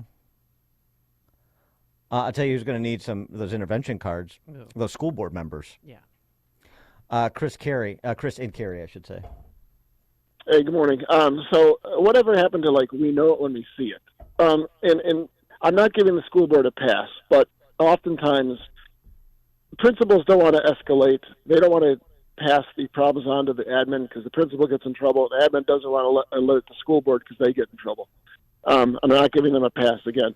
But we had a situation in my wife's school, and these stupid handbooks that these principals put out and admin puts out, They had a student who stood up behind the teacher when she bent over to help another student, making groaning noises and thrusting his hips at her and grabbing his crotch. A fifth grader. So you know what they did? Took to the principal's office. Well, that's not in our handbook, that particular action, so nothing can be done. What happened to we know it when we see it? Come on. Admin's afraid of the board oftentimes. So if the board doesn't know about it and the parents don't write letters, oftentimes they're just completely naive to the situation. Thanks for the call, Chris. The problem is, though, I mean, as I recall, school boards get in reports from the administration on disciplinary action when there's the potential for suspension, expulsion, and I would think that in situations like this where you're going to have a kid pulled out of the school and have to have some sort of alternative third-party environment, that the board would be apprised of that. So I find it difficult to believe that the board didn't know, or if they didn't for some reason, that they don't take an action to know going on a go-forward basis. But I know you're not giving them a pass either. But that's normally how it's done when you're talking about a school's decision to remove a student from the school for disciplinary reasons, even for a short period of time, because, of course, there's legal exposure there, and the board needs to be apprised of that as fiduciaries. Anyway, all right, coming up at 6:36, we'll turn our attention to that CPS story that Amy has mentioned a couple times at 6:36. But now let's head into the newsroom. Here is Mike Scott. 6:32, 49 degrees, and we've had light rain showers this morning. An updated report on severe storms that tore across the South earlier this week now finds at least 2 were killed and 6 others injured. Meantime, last night, tornadoes touched down in Wilkes County, North Carolina. House Speaker Mike Johnson set to make an appearance alongside Donald Trump at his residence, Mar-a-Lago. The event comes as Johnson faces threats from some ultra-conservative Republicans to try and oust him as Speaker if he moves forward with Ukraine funding. A former U.S. diplomat accused of being a Cuban agent is expected to plead guilty today. Former U.S. ambassador to Bolivia, Manuel Rocha, is expected to formally plead guilty in a Miami federal courtroom to 2 counts of conspiring to act as a foreign agent. Rocha, who was charged in December, pleaded not guilty in February. His lawyer later revealing his intentions to change his plea, noting she and prosecutors reached an agreement on his possible prison term, but not sharing details. The diplomat, who was born in Colombia and grew up in New York, worked in the State Department under the Clinton and George W. Bush administrations. The indictment alleges he had been aiding the Cuban government since at least 1981. He also faces charges of wire fraud and making false statements to obtain and use a U.S. passport. Kristen Goodwin, Fox News. The New York City Council is approving a bill that would require the FDNY to provide EMS workers with bulletproof vests. The Safety Act is again making headlines with the pretrial release of the individual accused of being under the influence and crashing his vehicle into a sheriff's deputy, killing her. State Representative Dennis Tipsworth, who also serves as a Woodford County Chief Deputy Sheriff, said what Nathan Sweeney, who was apprehended following the death of DeKalb County Deputy Christina Mussel, did was on the list of detainable offenses. Tipsworth, though, says the release was likely due to the prosecution not being able to prove that Sweeney was either a danger to society or a flight risk. Authorities are investigating a stabbing in Chicago's Loop. It happened last night in the first block of South State Street. The man attacked is in good condition this morning. A proposed open water swim event on the Chicago River that we've talked about apparently has yet to get the green light from city officials. The event is planned to take place on September 22. Registration is already open. 34th Ward Alderman Bill Conway, whose ward covers parts of downtown, says he was never notified of the event. The Department of Cultural Affairs and Special Events also says the event has no permit nor approval of the city of Chicago. Bulls over the Pistons 127-105. Cubs and Mariners tonight while the White Sox take on the Reds. The news, a service of Quick Delivery Service. Visit quickdelivery.com. when you need same-day delivery of your routes, ground delivery when you need it from safe, licensed professionals. Go to quickdelivery.com now. A check of traffic and weather on the way next on AM 560.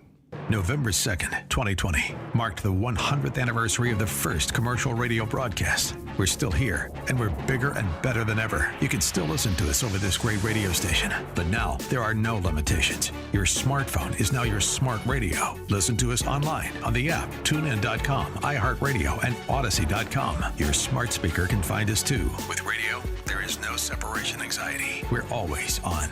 AM 560, The Answer. Freedom begins with you. Learn how to spot and call out corruption like the Edgar County Watchdogs do. On Saturday, April 13th, Breakthrough Ideas invites you to a training and panel discussion at the Abington Distinctive Banquets in Glen Ellen.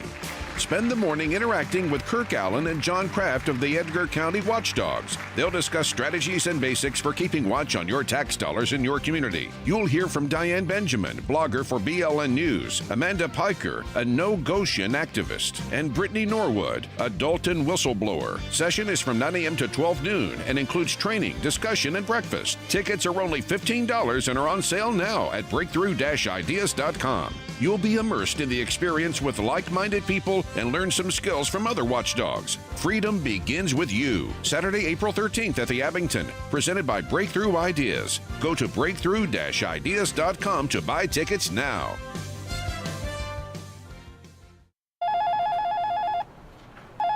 Quick delivery service. What do you need delivered today? Hi, I'm trying to work through a last-minute to-do list for my boss. Can you deliver a hard drive to the Loop in Chicago? We can deliver that today. Okay, can you deliver 20 boxes to a client in Rockford? We can deliver that today. Can you deliver 12 pallets of tile to our customer in Naperville? We can deliver that today. Can you deliver a large envelope to Northbrook? We can deliver that today. Oh my gosh, I think my water just broke. Can you... We cannot deliver that. Quick Delivery Service delivers your package no matter the size. More than just a messenger service, Quick Delivery Service is a messenger and trucking service that can also provide scheduled routes for your daily delivery or your air shipment. Trucks are equipped to handle the load and provide ground-level service for same-day delivery. The Quick Delivery Service team of safe, licensed professionals can provide quick door-to-door service for your special delivery. QuickDelivery.com. That's QuickDelivery.com. We deliver that today. But we don't deliver this. The following is a paid political announcement. Governor Pritzker's State Board of Education policy is that public schools can socially transition and counsel children that they are a sex other than their biological sex without telling their parents. Send a message to Springfield that we will not allow the government to make decisions for our children without parental consent. Help Parents Matter Coalition get an advisory question on the 2024 ballot about parental rights. Visit parentsmattercoalition.org to get involved now. That's parentsmattercoalition.org. Paid for by the Parents Matter Coalition. Are you ready for an adventure of a lifetime? Journey with me, Mike Gallagher, and Dr. Sebastian Gorka on the Patriots Alaska cruise this summer. It's going to be an incredible opportunity to engage with other like-minded patriots on an epic 7-day cruise over 4th of July. Witness the untouched wilderness of Alaska while discussing America's future. Join Dr. Gorka and me, Mike Gallagher, from June 29th through July the 6th. Call 855-565-5519 or reserve online at patriotsalaskacruise.com. Now there's a simple, easy, and effective way to clean your nose and protect your health. It's called Navage. Navage, available at Navage.com. 6:39, let's get an update on the roads. Team Hochberg Traffic Center time is a service of Allstate. Some people just know there's a better way to do things, like bundling your home and auto insurance with Allstate. There's a better way to save time and money. Visit allstate.com or call for a quote today. In Campton Hills, Route 64 is shut down both directions now between Mary Drive and Anderson. A structure fire reported in Waukegan. The intersection of Lennox and 9th has been closed down as crews remain on that scene for cleanup. I-80, an accident westbound at Harlem Avenue. Veterans at accident with a left lane blocked. That's I-53 or 355 northbound right at the I-88 interchange. Chicago's Morning Answer with Dan and Amy continues next. AM 560 Weather Center forecast. A shower in the area this morning. And then clearing and windy for the afternoon, high 61. Right now, 49. Next news at 7. Chicago's Morning Answer continues next on AM 560. The Answer. Now, from the Signature Bank Studios, this is Chicago's Morning Answer with Dan Proft and Amy Jacobson. If you're looking for the latest news, insight into what it means, and the sharpest opinion, there's only one station in Chicago where you can turn, and it's this one. We're AM 560, The Answer.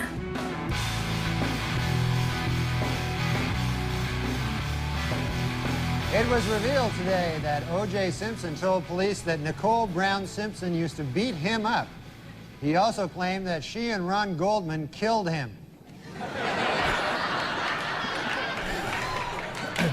The great Norm Macdonald, his weekend update, O.J. Simpson jokes, which were pretty aggressive for the time and good for him.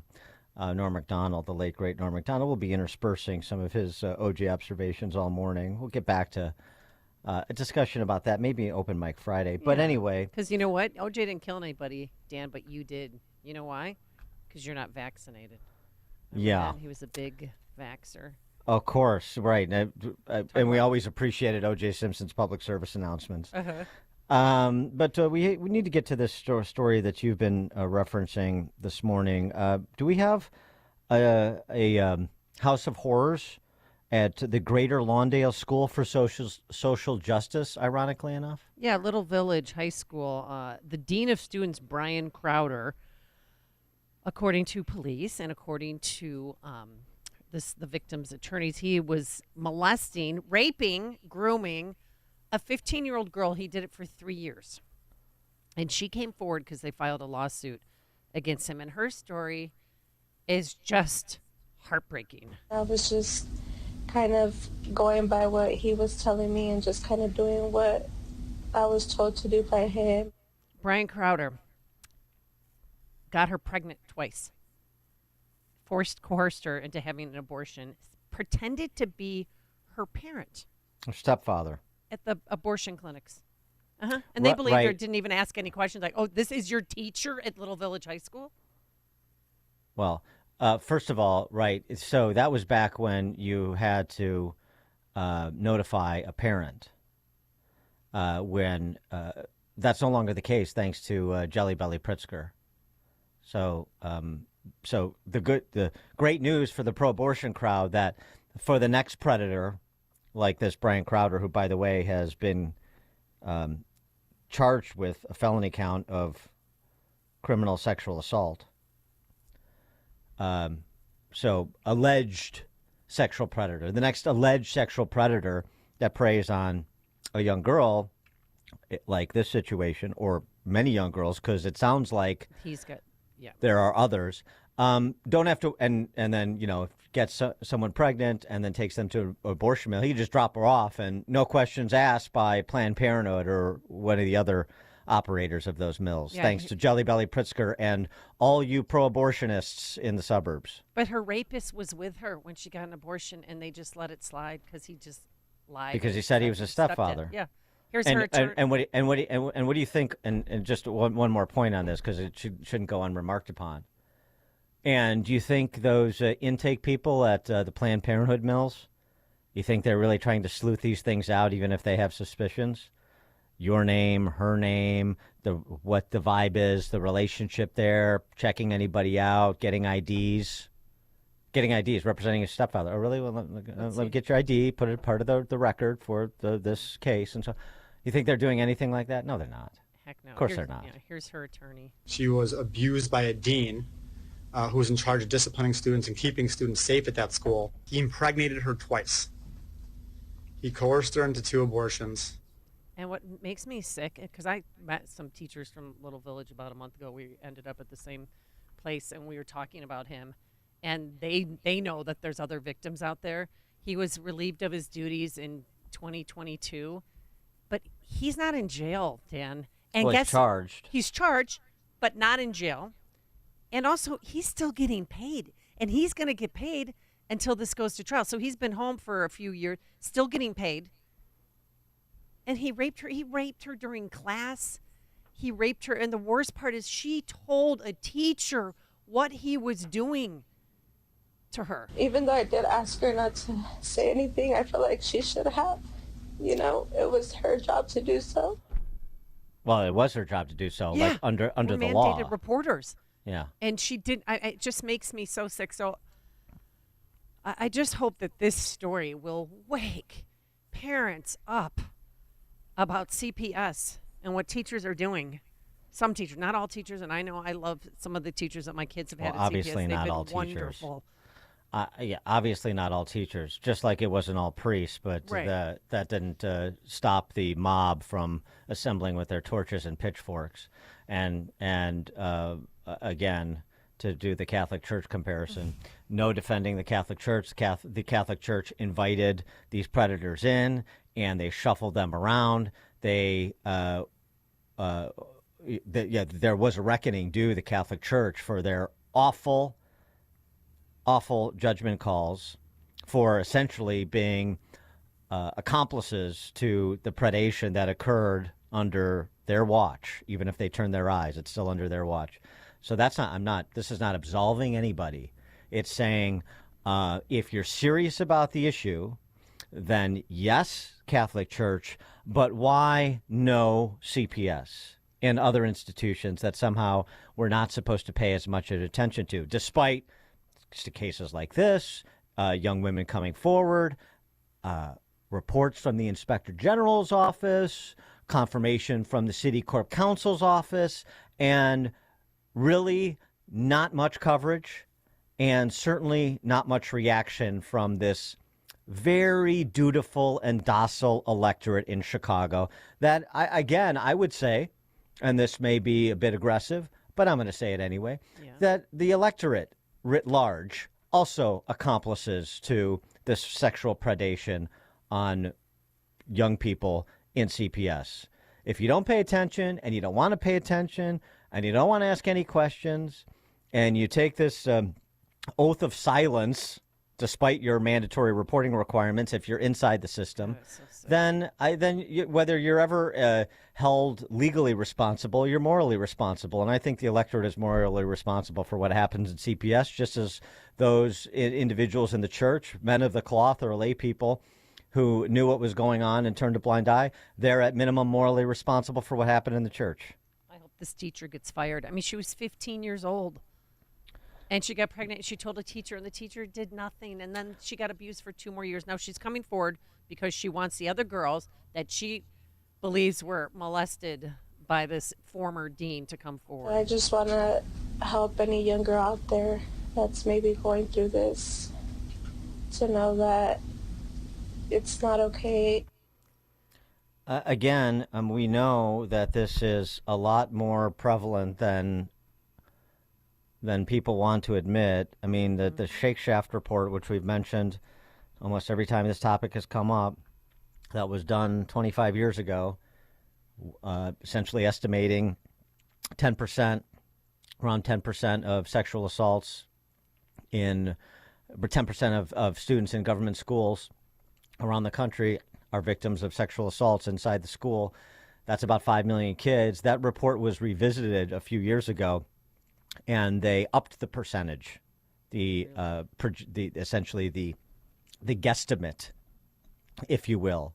So it's a problem that is much bigger than, at least according to the research. And when you get reports like out of CPS, it seems to substantiate that the research is directionally correct. It's hard to zero in on a precise number, but you have a basic range. And I don't think it's generating the response from the public that those sorts of numbers demand. 312-642-5600, turnkey.pro answer line. And, this happens. This New Hampshire Youth Detention Center that's becoming a national story. New Hampshire Youth Detention Center treated teen like sex slave, punching bag, lawyer alleges. This is, the foster care system. I mean, it's a whole nother, a whole nother area where abuse is prevalent, a real and sustained problem. Yes, exactly. People do it for the money. I met so many horrible foster parents that just like, oh, you can get this for that, and then if there's a scuff on the wall, you can get $200 for that, and they were just in it for the money. It was sick. Workers at New Hampshire's Youth Detention Center treated a teenage boy like a sex slave and punching bag, and the state itself laid the groundwork for the abuse. An attorney argued Tuesday as the first of more than 1,000 lawsuits alleging similar horrors went to trial. 1,000. So, anywhere where there are kids and adults, number one, the screening to be an adult in charge of kids needs to be rigorous. More rigorous than it is currently. I'm talking about the Boy Scouts of America. I'm talking about the Catholic Church. I'm talking about school systems. I'm talking about detention centers. I'm talking about foster care. And number two, you don't play politics with your hiring in terms of checking boxes and spare me your LGBTQIA two-spirit plus nonsense. We need people that are in the business of child care, child rehabilitation, if it's in a detention center type setting, discipline, education. And again, most of the people in the systems obviously are, but when you're talking about numbers on the order of 5 to 7, 8 million kids nationwide, I should say, in the K through 12 school systems, you're talking about what went on in the Catholic Church. You're talking about what we know is going on in CPS. At least we have some indication from these Inspector General reports. Then you're not doing as much as you could. And by the way, the Catholic Church was the bad example on allowing this sort of abuse to occur. But it's been a good example in terms of all of the safeguards that have been put in place subsequently to prevent this in the future. You still have to make personnel decisions. You still have to make judgment calls. But there's a lot more traps for anybody who has designs on exploiting children that catch those people in the Catholic Church because of the oversight, the training protocols, and so on and so forth. So maybe CPS ought to take a look at the Catholic Church. Who wants to write that story? Jordan in Antioch, you're on Chicago's Morning Answer. Good morning. I sent in, I told the screener, I sent it into the chat line, or the text line, I don't know if they come through, but the YouTube commercial for Miss Burke, your leading Democrat candidate for the Cook County State's Attorney, Miss Burke, who fearlessly and boldly took on the Catholic Church to protect our community's children. I took on the Catholic Church. I expect somebody to take that ad and put it right between her eyes and say, where are you on this? Where are you on a claim of a teacher or an administrator raping and impregnating a minor and then taking her for abortions? Where are you on the rest of these? I can tell where she's going to be. She is going to be so far off and in the distance and separating herself from this because I guarantee you she probably knows 20 of them that are involved in it. Well, thanks for the call, Jordan. Well, it's a good point you raised to the extent that the Catholic Church that's fair game to attack. And, Cardinal Supich is not going to kick up any dust over it as much of the part of the political power establishment. He is the anti-Catholic, the bigoted Catholic power establishment in the state. He's not going to kick up any dust. But you're right. Eileen O'Neill, O'Malley, O'Shea, Madigan, O'Connor, Walsh, Boyle, Kelly, Byrne, Cullerton, Burke, the Democrat socialist nominee for Cook County State's Attorney. For all you out there with at least she provides some hope. She has to play politics, but then she's going to be a hero. She's going to do this and she's going to do that. It's not going to be, Irish Kim Fox. Yeah, okay. I can only go, I don't know her, so I can only go by watching her and listening to her. And what is every indication with every utterance we hear from her? Exactly what Jordan from Antioch said. Dan and Amy, Chicago's Morning Answer. There's only one radio show in Chicago talking about today's biggest stories and telling you what they really mean. That show is this one, Chicago's Morning Answer on AM 560, The Answer.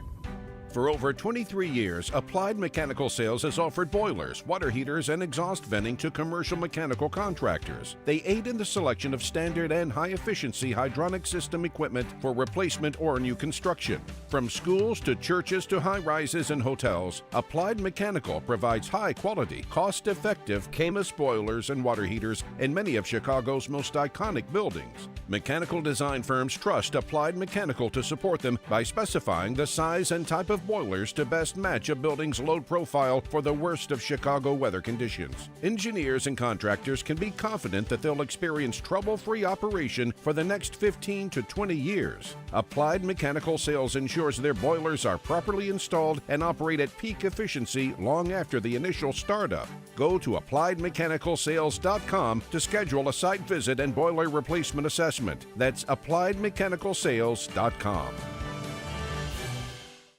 Support our police and hire the police to personally protect you. You've watched the news. Rising crime has been affecting our everyday lives in Illinois more and more these days. Blue Star Security can protect you, your business, or your place of worship. Blue Star Security is the only security company in Chicago with over 900 off-duty police officers, all W-2 employees. I'm Anthony Varchetto, president of Blue Star Security and a 20-year law enforcement veteran. The Blue Star team is made up of over 900 state-certified active and retired law enforcement professionals. We serve businesses and private organizations with supply chain and special event security, and also protect our loved ones at places of worship and schools all across the Chicagoland area. Blue Star Security's technology allows mobilization of off-duty officers quickly and efficiently. Our primary mission is to provide unparalleled protective services for each assignment with integrity, while maintaining our commitment to community service in the Chicagoland area. Visit online to schedule a free security consultation at bluestarsecurityllc.com. That's bluestarsecurityllc.com. It's no longer a question of if something is coming. It's when. The only shock will be the what. Your gut, the feeling you've had that something ominous is on the way. It's likely true. But what are you going to do about it now while you still have some control? Your first step is going to mypatriotsupply.com. After that, your next step is stocking up on multiple one-week emergency food supplies. Priced at under $50 each, there's no better time to buy in bulk. My Patriot Supply is equipped to help you prepare. As the original Patriot Company, we've helped over 2 million families ready themselves. These one-week kits with ready-hour foods provide over 2,000 calories every day. Plus, they're sealed inside a rugged ammo can, so they last up to 25 years in storage. Just grab it and go when a crisis hits. Get these kits for under $50 this week only at mypatriotsupply.com. mypatriotsupply.com. Getting quality employees to fill positions in your company is essential, but finding those people can be a major hassle unless you use ZipRecruiter. ZipRecruiter makes finding quality people a breeze. ZipRecruiter's advanced technology identifies candidates with the right skills, sends you great matches, then you can easily invite them to apply. 4 out of 5 employers who post on ZipRecruiter get a quality candidate within the first day. See for yourself. Go to ZipRecruiter.com/free to try ZipRecruiter for free. That's ZipRecruiter.com/free. From breaking news and weather across the country to insight from the brightest minds in conservative opinion, it's Salem News Channel, home to the biggest shows on TV, like Hugh Hewitt weekdays at 6 a.m. Eastern, followed by Mike Gallagher at 9. Join SNC, where facts are sacred, critical thinking is celebrated, and the pursuit of truth is unwavering. Watch Salem News Channel free, now on Zumo Play. Learn more at snc.tv/Zumo. AM 560, The Answer. All right, coming up on Chicago's Morning Answer. This week at the OJ Simpson trial, the infamous bloody glove was finally introduced into evidence, and OJ didn't help his case any by blurting out, "There it is, I've been looking all over for that thing." Norm McDonald coming up at 7:07. Our friend Brett Baier. How concerned are Democrats about the numbers Trump is pulling in among Black and Latino voters? We'll start there. Brett Baier, 7:07. But now let's head into that newsroom. Here's Mike Scott. A search underway for a missing South Chicago man. A man stabbed in the Loop overnight. WIND, Chicago News Time, 7 o'clock. He's doing it again. I'm Dave Anthony, Fox News. For the second time in days, President Biden is going to give more Americans student loan debt relief, continuing to get around the Supreme Court rejection of the much bigger Biden student loan forgiveness plan last year. This is in addition to what the president said in Wisconsin earlier this week, $7.4 billion in additional student debt relief. That's going to affect some 277,000 students. That's a grand total of $153 billion. This is getting closer to double the size of the Ukraine aid package that's stalled in Congress right now. Fox's Lucas Tomlinson at the White House. The U.S. Embassy in Jerusalem is urging American government employees to limit travel within Israel, fearing an Iran attack. The Wall Street Journal reports it may be imminent within days. At the State Department, Secretary Blinken is making lots of calls to other countries as Israeli Prime Minister Benjamin Netanyahu makes this vow. Whoever hurts us, we hurt him. Iran's supreme leader vowed to retaliate against Israel for a strike in Syria that killed 2 Iranian generals. Israel has not taken responsibility for that attack. Fox's Jackie Heinrich. FBI Director Christopher Wray's warning of increased terror threats here in the U.S., telling a House hearing. Increasingly concerning is the potential for a coordinated attack here in the homeland, akin to the ISIS-K attack we saw at the Russia concert hall just a couple weeks ago. The House today is expected to vote again on a key national security tool, a section of the Foreign Intelligence Surveillance Act that some fear can lead to Americans being wiretapped.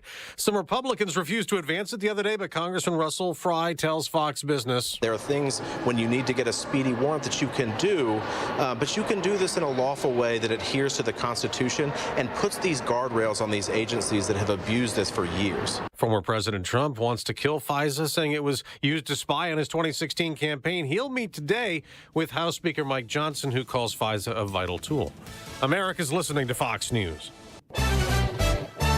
49 degrees at 7:02 on AM 560. The Answer. Good morning. I'm Mike Scott.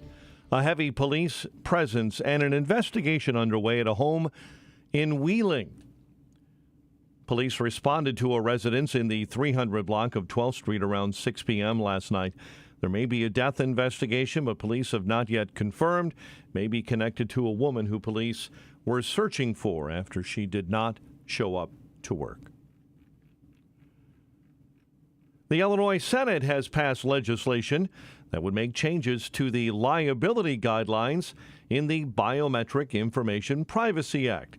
State Senator Bill Cunningham's bill would limit the number of claims accrued under that scenario should an employee bring a lawsuit against the company for a violation of BIPA. The businesses that have failed to follow the law by getting consent to use biometric materials should be held accountable, but it's important that the punishment fits.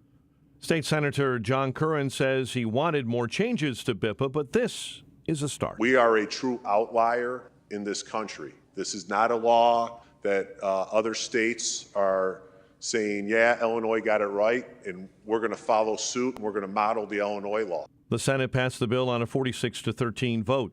A deputy bit by an aggressive dog during a call Thursday in McHenry County.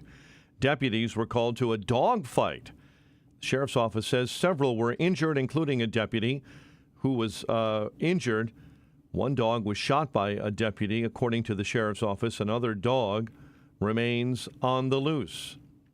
A Chicago man is dead following a motorcycle crash in Rockford.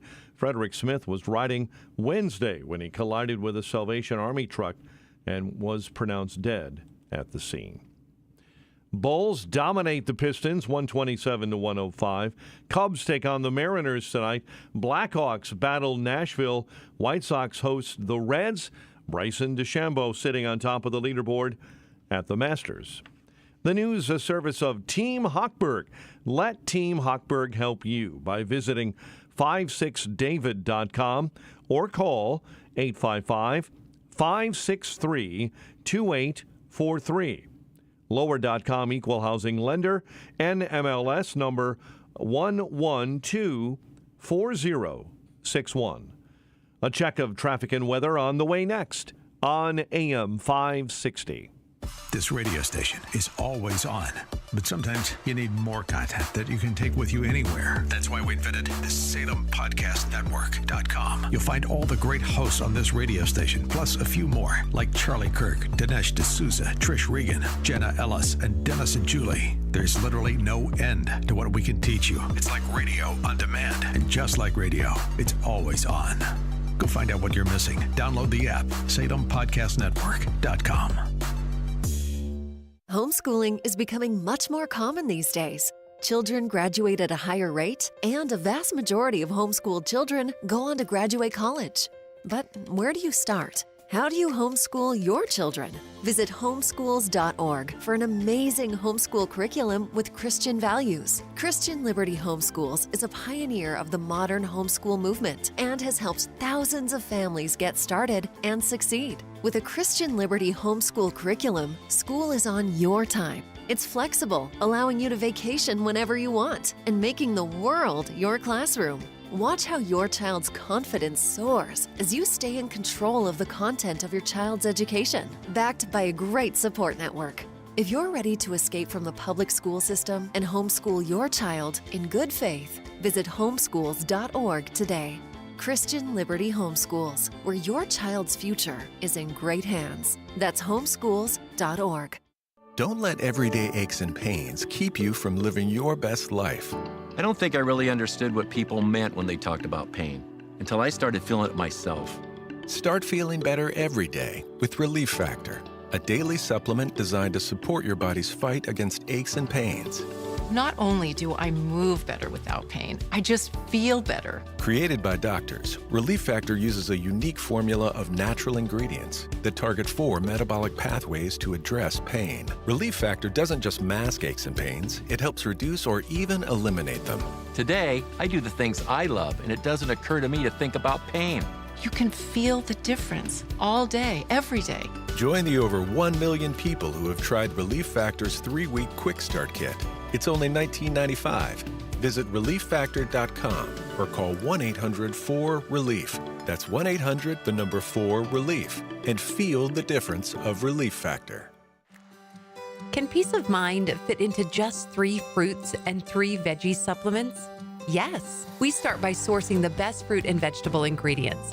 We ensure that all our produce meets our rigorous standards in order to give you the highest quality product possible. They are then washed, cut, and put through an advanced vacuum cold process that removes the water using pressure. We then take great care in grinding them into a fine powder. These powdered ingredients are then mixed and encapsulated, locking out air and moisture. The capsules are then bottled and shipped right to your door so you can experience your own personal Balance of Nature success story. I've looked at other supplements out there, and they don't have what Balance of Nature has. Balance of Nature really was the game changer. I'm serious, it works. Go to balanceofnature.com and get 35% off plus $10 off any additional sets as a preferred customer by using discount code CHICAGO. 7:08, let's get an update on the roads. Team Hochberg Traffic Center time, and we start on the Kennedy, where there is inbound heavy traffic between Nagel and Montrose due to an earlier accident as well that's now been shoved out of your way near Fullerton. Problems on the outbound Kennedy as well, too, between Montrose and Harlem. The Ike right now at 45 minutes, 390 to the old post office. Dan Ryan stop and go in the Express inbound between 51st and the Stevenson. Chicago's Morning Answer with Dan and Amy continues next. AM 560 Weather Center forecast with Steve Williams. A shower to start things off early this morning, then clouds and sun, a windy day, high 61. Clear, breezy night tonight, low 44. Sunny, warmer tomorrow, the high 69. Partly sunny, nice day on Sunday, the high at 77. I'm Steve Williams on AM 560, The Answer. The news, a service of Del Bacchio Marchetti Group of App Properties, Christie's International Real Estate with over $800 million in sales, 708-828-0000. In our QC Kinetics Weather Center, clouds and 49 at O'Hare, drizzle and 50 at Midway. Next news, 7:30. Chicago's Morning Answer with Dan and Amy continues next on AM 560, The Answer. Now, from the Signature Bank Studios, this is Chicago's Morning Answer with Dan Proft and Amy Jacobson on AM 560. The Answer.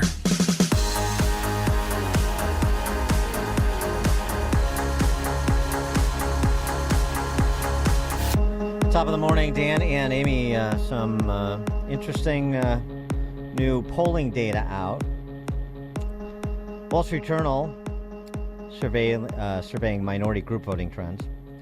30% of black men in the 7 swing states will give their support to former President Donald Trump. That's up from the 12% he received in 2020. 30% in the 7 swing states. Wow. That's substantial. Black men are divorcing the Democrats. Well, I mean, Jason Riley writes about this in the Journal, too, that working class minorities, particularly black men, are more concerned about the economy than they are identity politics. That's a problem for a party that's made identity politics its calling card. A new poll by Axios, in conjunction with Telemundo, finds 42% of Latino Americans support building a wall or fence along the entire U.S.-Mexico border. When pollsters asked that same question 3 years ago, December of 21, it was 30%. Now it's 42%. You know, that's a substantial move over the course of the last 3 years. And so one wonders just exactly how concerned the Democrats are. I hope they're very unconcerned, of course, because I'm rooting against them and working against them. But I mean, just in terms of a matter of politics here, what is it they think they're going to do to bring in the numbers they've historically enjoyed from black and Latino voters? I mean, Trump is competing to win Latino voters outright. And he's not going to win black voters outright, but I mean, if he's anywhere near 20%, that creates a real problem pulling the kind of numbers they need in swing states with big urban centers like North Carolina, you know, Charlotte, like Wisconsin, you know, Milwaukee. And obviously the Latino vote is substantial in a swing state like Arizona and a swing state like Nevada. I mean, the black population in Detroit and the Detroit metropolitan area in Michigan, which may be a swing state before all is said and done. So is there any real internal discussion happening as to what to do for, you know, if you're a Democrat and if you want Joe Biden to manage his way to a second term? For more on this, we're pleased to be joined by Brett Baier. He is the host of Special Report, of course, weekdays, 5 p.m. Chicago time. And he's also the author of many, many, many bestsellers. The most recent, To Rescue the Constitution, George Washington and the Fragile American Experiment, and a graphic novel entitled The History Club, Duel Across Time. Brett, thanks for joining us as always. Appreciate it. Good morning. So what about that? I mean, what sort of scuttlebutt do you hear about how concerned Democrats are about the sort of numbers Trump is pulling among black and Latino voters, and if they are concerned, what they plan to do about it? Yeah, very concerned. There's kind of red warning lights all over the place in D.C. when you talk to Democrats about those numbers. They're more concerned right now about, it seems, the Latino numbers being so dramatically different. Hence why President Biden did an interview with Univision last week, and has gone to the Southwest states numerous times, delivering speeches. But I don't know how effective that has been. It hasn't really moved numbers. As for the African American vote, the black vote, I think that you're right. If Donald Trump moved just a couple of points, that would be a huge difference in every swing state. And, when you're talking about margins that are really tight, probably down to 300,000 votes in about 5 states, that's a big deal. Right. And It's interesting because it doesn't seem like there's any retrenchment in terms of positioning. There's been reporting about this internal, sort of what you were getting to, this internal debate discussion going on in the White House about how to pivot on border security. You had Mayorkas testify the other day and say, yeah, maybe sanctuary city jurisdictions should work with ICE to remove violent criminals, people that are here illegally who've been convicted of violent crimes. Maybe you can make an exception there, sort of what Eric Adams said a few weeks prior. But they seem to be really struggling to find a pivot that's acceptable to their base and would have real impact with swing voters.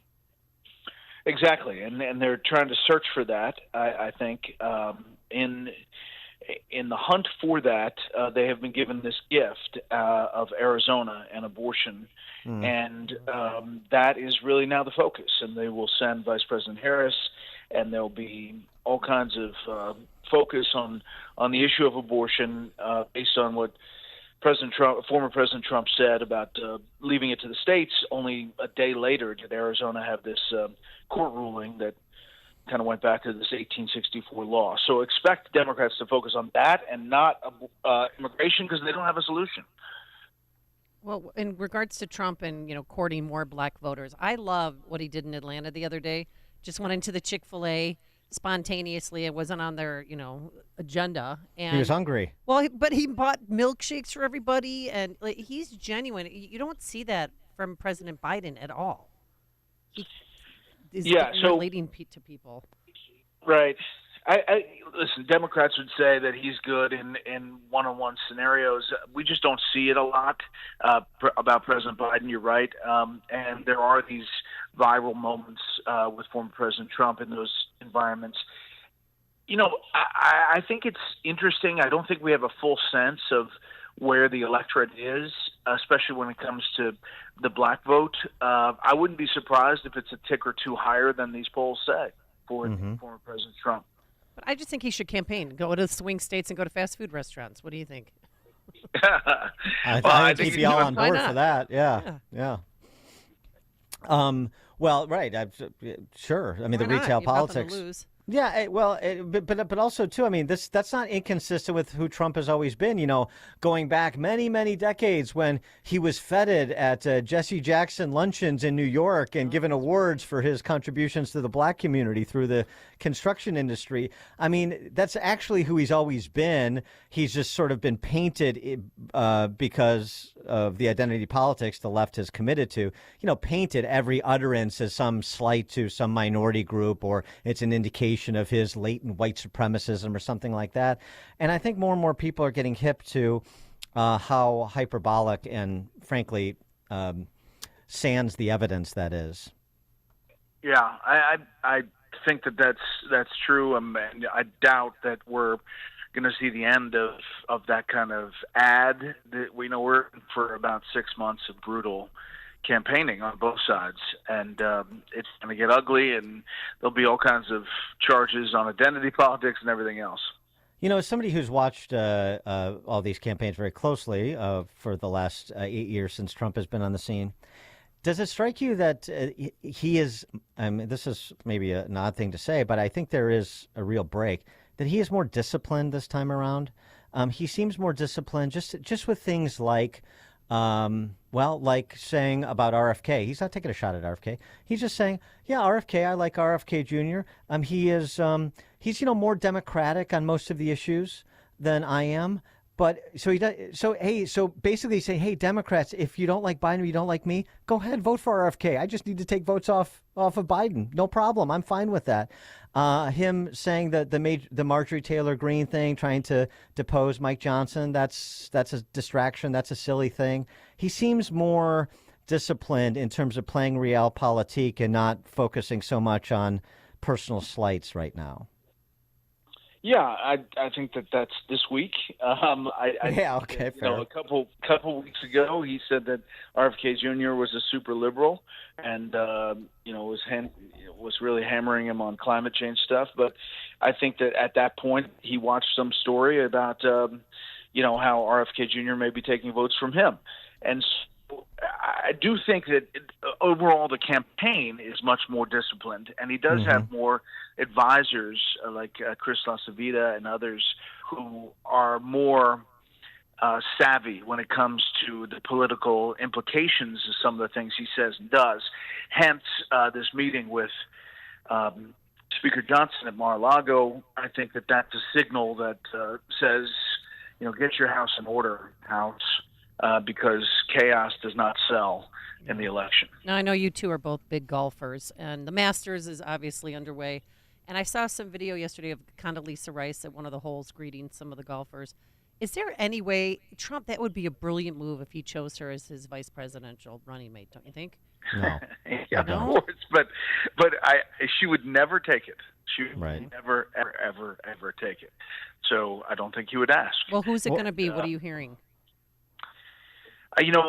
We've gone around and around and around about the possibilities. I mean, Tim Scott is still on the list and up there, but there are a lot of names that are around there. Lee Stefanik, Kristi Noem, Tulsi Gabbard.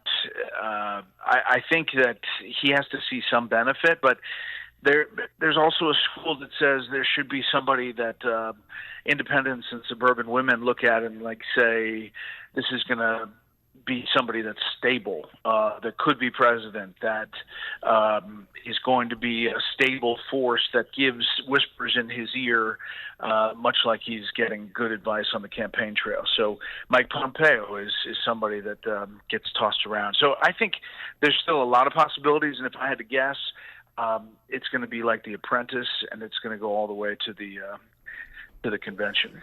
You heard it here first. It's going to be Sarah Sanders. I think it's going to be Sarah Sanders. All right. Yeah, I think she checks the most boxes for him. I think. This will be obvious to you, Brett, but I think she has a good relationship with him. Always has. She was a loyalist through the thick and the thin. That counts for him. She's now a governor. She is very room temperature. She's very reasonable. She's mom with a family. Doesn't have a lot of, obviously she's governor now, but doesn't have a lot of, can be president on day one vibes. No. But she doesn't need to be president on day. She doesn't need to be president on day one, though. And and once you're in that, it's sort of like once you're in the presidency, you're sort of elevated. Just your stature is immediately elevated by the office, and so that happens too. So long as she performs as I think she would, she's like she's like a female Mike Pence, and I don't really mean that as a criticism, more than just more a description. Contrasting personality types, and I think she's an explainer in a way that he isn't when it comes to some of the issues like you just mentioned, perhaps most importantly, abortion. Yeah, and I agree with you. She's very good on the stump, and I think that's definitely a name that's in the mix. My point is that I don't think he's going to make a decision until he has to at the very end. Yeah, that's fair. I wanted to get your take on, speaking of getting your house in order, I assume at the meeting with Speaker Johnson, since there's was some disagreement over reauthorization of Section 702 of FISA, that topic came up, and I know they're going back today to see if they can't come to agreement with the holdouts on FISA reauthorization. So how do you sense that plays out? I think there's been a little bit of misunderstanding about 702 and some bad blood about obviously how the FBI has handled things vis-a-vis former President Trump. So 702 deals with foreign outsiders that very rarely do American citizens get wrapped into any surveillance that deals with that. And I think that there's going to be an effort to get at least some of the 19 over, but there will be support, bipartisan support. So I think Johnson moves it forward and takes the risk that Marjorie Taylor Greene is not going to do the motion to vacate to get rid of him. All right, who do you have this weekend in the Masters? Oh, boy, here we go. Here we go. All right, what do you got? The more important. Don't say Tiger Woods. It looks strong. Yeah, I think Scotty Scheffler's in the best spot. Obviously, he's playing the best. I kind of like Dustin Johnson as a long Really? Interesting. Yeah, he's playing really well. I got my guy Hovland, who put on that show at the BMW last year. I think I'm going to stick with Victor Hovland, even though we're already through round one. So, but yeah. And how's your game these days? You don't get to Coming play. along, yeah. I'm playing next week in a tournament in Dallas, invited Celebrity Classic, and so it all is getting ready for the Lake Tahoe in July. That's the big thing. If I can finish on the top of the leaderboard, and NBC has to put the Fox guy up there, that's a really good thing. Oh, Are you a scratch? What are you I'm playing a 2. to? You're a 2? 2. 2 index.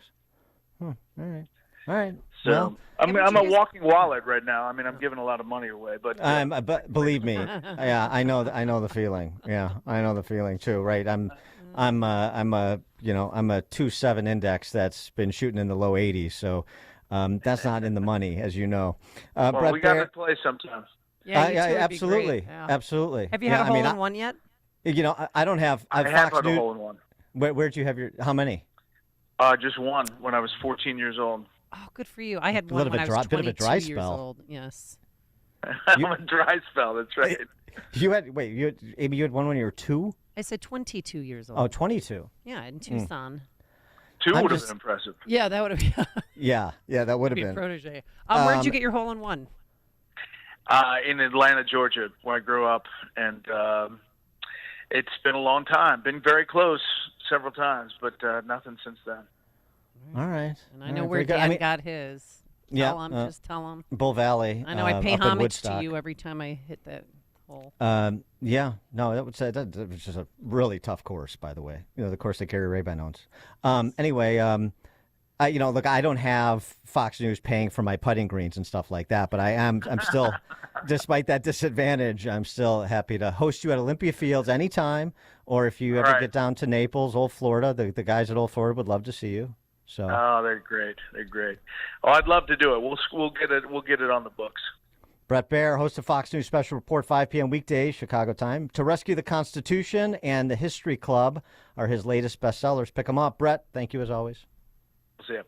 Thank you. And he joined us on our turnkey.pro answer line. This is the morning show more Chicago radio listeners are choosing. This is Chicago's Morning Answer on AM 560. The Answer.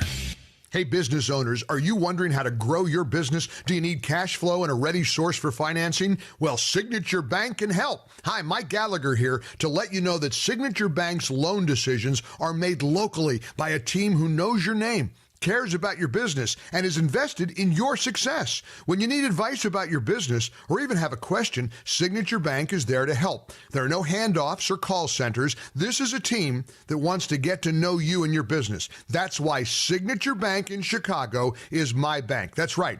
I'm a customer. When I call, someone picks up the phone on the other end. And with Signature Bank, I can securely bank anywhere, anytime. Reach out to my friends at Signature Bank. Call 773-467-5630. That's 773-467-5630. Or visit them online at signaturebank.bank. Signaturebank.bank. Your business could be Signature Bank's next success story. Member FDIC, Equal Housing Lender. During the last break, Justin and I were talking about how much we love balance of nature, how it gives us the energy we need to get us through the day. There's no need for an afternoon cup of coffee or a monster drink.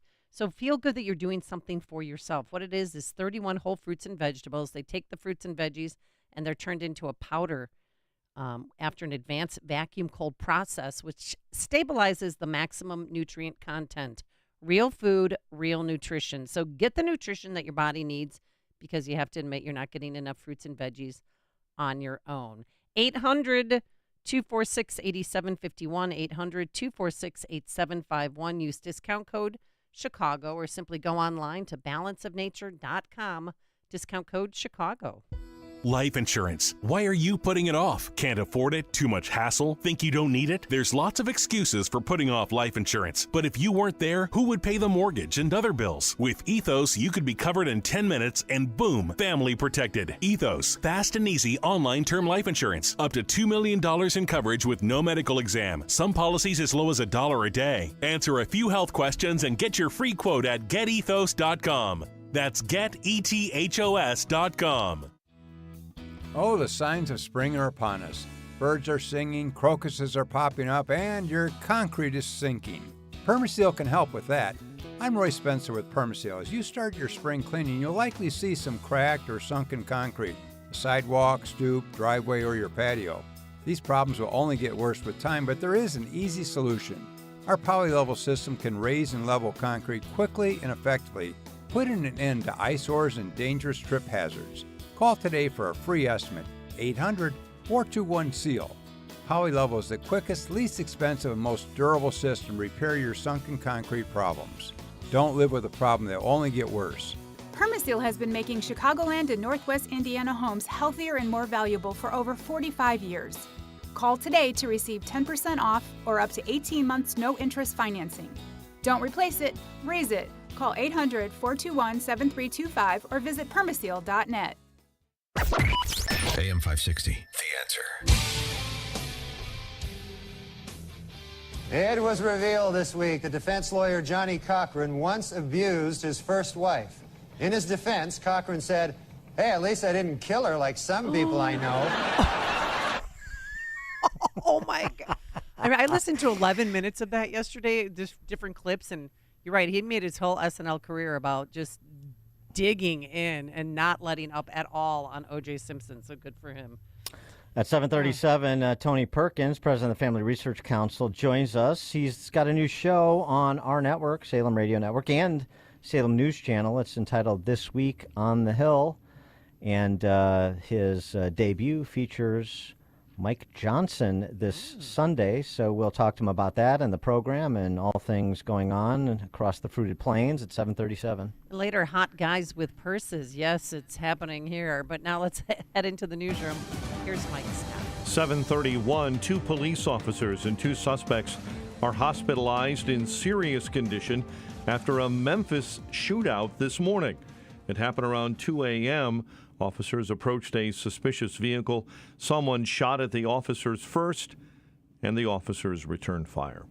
Former American diplomat and Cuban spy will face sentencing today. Victor Rocha took a plea deal after he was charged last year. Growing numbers of Russian soldiers are trying to get out of the war in Ukraine. Overall asylum claims from Russians have surged across Europe, in the U.S., especially in Germany, since Russia's full-scale invasion 2 years ago. This morning, new polling numbers show support for the southern border wall among Hispanics is going up. According to an Ipsos Telemundo poll, Hispanic adults, 42% of respondents, back the construction of a wall or fence along the entire U.S.-Mexico border. A police investigation is underway at a home in Wheeling. Heavy police presence was seen this morning around a residence. Police began arriving around 6 p.m. yesterday. There may be a death investigation connected to a woman police were searching for. The Illinois Senate has passed legislation that would make changes to the liability guidelines in the Biometric Information Privacy Act, or BIPA. The measure passed 46-13 and now goes on to the House. America's first glass house, owned by the Indiana Dunes National Park, will be restored. This great landmark began life, as most of you know, as an exhibit at the Chicago Century of Progress exhibition in 1933 and 34, where it dazzled visitors to the fair with its radically modern design. When the fair closed, it was barged across Lake Michigan to the fledgling community of Beverly Shores. Indiana Landmarks Marsh Davis, the historic site restoration is being paid for by a project called House of Tomorrow. They've raised $4 million, much of it from federal funds. That house was built for the 1933 World's Fair in Chicago by architect George Fred Keck. It was fully equipped with all the latest innovations of the day. It had an open floor plan, central air conditioning, and an iceless refrigerator. But due to costly repairs, the home has been vacant since 1999. Bulls beat the Pistons 127-105. Cubs and Mariners on the baseball docket, while the White Sox host the Reds, and the Blackhawks plod toward the end of another woeful season when they host Nashville at the United Center tonight. The news delivered by Quick Delivery Service. Visit quickdelivery.com when you need same-day delivery of your routes. Ground delivery when you need it from safe, licensed professionals. Go to quickdelivery.com now to schedule your delivery. And a check of traffic and weather on the way next on AM 560. Brandon Tatum is hearing the same old story. What did that ghostwriter do with the information Joe Biden shared with him on his laptop? What did he do after you were named special counsel? He slid those files into his recycle bin on his computer. Tried to destroy the evidence, didn't he? And here we go with Biden, doing the same soup warmed over. Are we witnessing another Hillary Clinton? The Officer Tatum Show. Weeknights at 8, right before Sean Hannity at 10 on AM 560. The Answer. At Catholic Cemeteries of Chicago, we honor traditions, celebrate faith, and cherish memories. Take an active role in establishing your legacy for future generations by pre-planning your final arrangements today. Alleviate your loved ones of future financial burden. Lock in today's prices and take advantage of interest-free financing and no hidden fees. Visit CatholicCemeteriesChicago.org or call 708-236-5490 to schedule a free consultation today.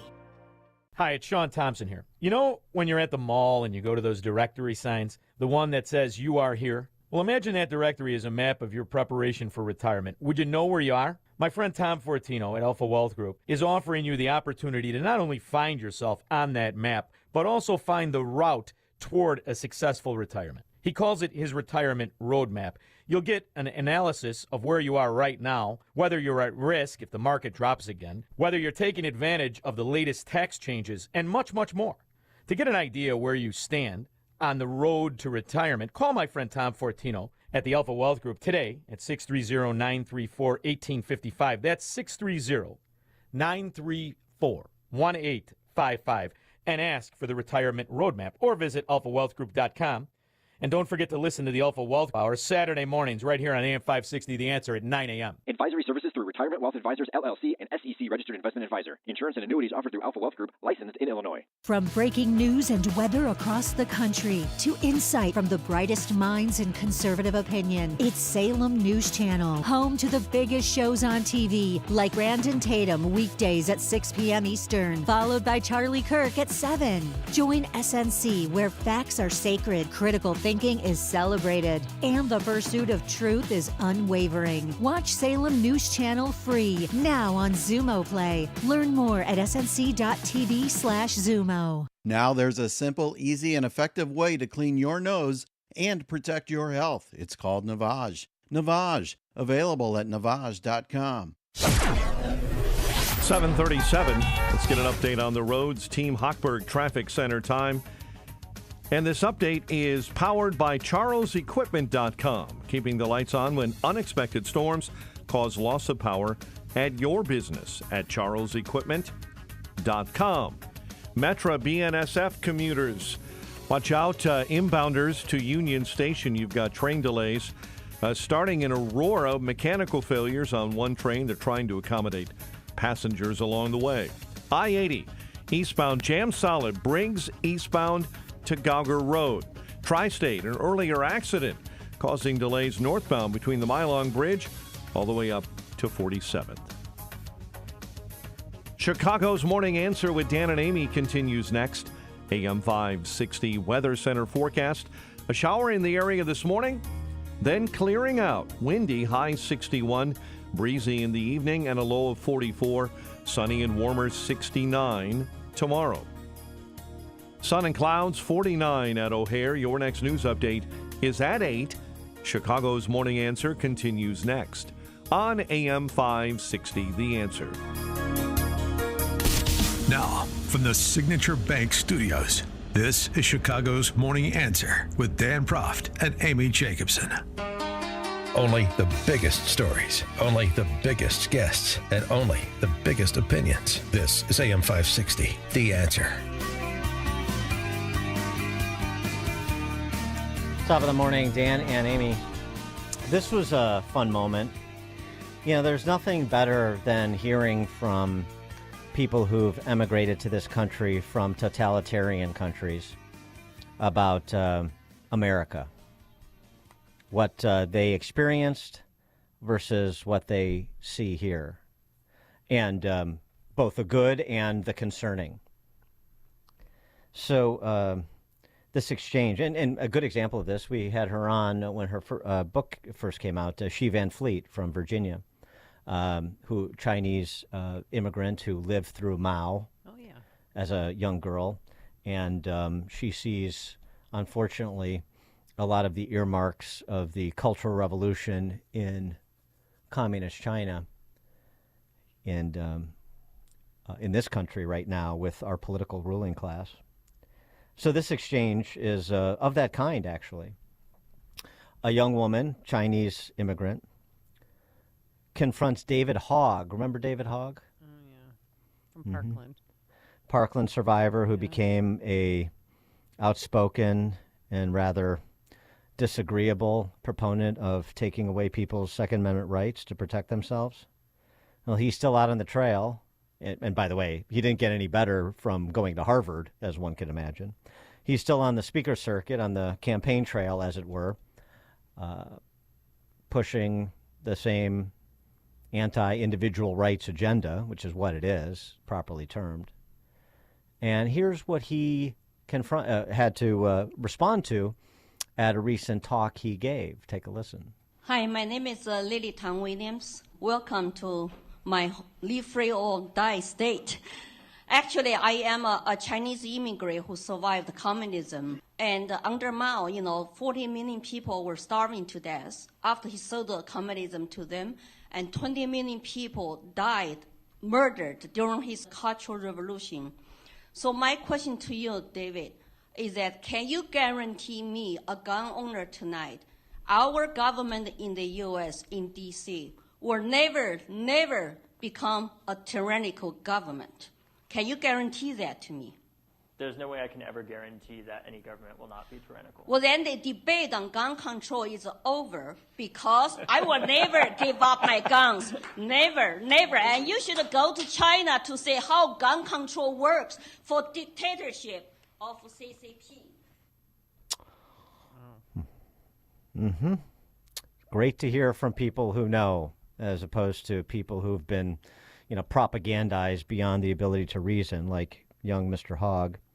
For more on this and other topics, cultural and political, Tony Perkins joins us. He's the president of the Family Research Council. He's also a former state representative in Louisiana. And he is the host of a new show on the Salem Radio Network and Salem News Channel entitled This Week on the Hill. His debut this Sunday at 1 p.m. on our airwaves, 1 p.m. at AM 560, features none other than House Speaker Mike Johnson. Tony Perkins, thanks for joining us. Appreciate it. Dan, good to be with you and Amy this morning. Thank you for joining us. So, yeah, how about that? It's very interesting to hear those perspectives because they're sort of curtain closers. She Van Fleet in Virginia during a lot of the tumult at the school board level that led to the rise of Glenn Youngkin there. And, on the gun issue, which I don't want to say the debate is ever settled, but even most Democrats don't want to go there in this period of Soros-funded prosecutors who don't prosecute and politicians who are just a couple of iterations of the official story away from calling for the defunding of police. Yeah, this is one of those issues that's clear contrast, as you just heard, between those who want freedom and those who don't have an appreciation for freedom, and their policies are leading toward tyrannical government. In fact, this is one of the issues that we're going to be talking about because these things are real. And with the slim majority, 218 Republicans to 215 Democrats, we've got a one-vote margin for the House.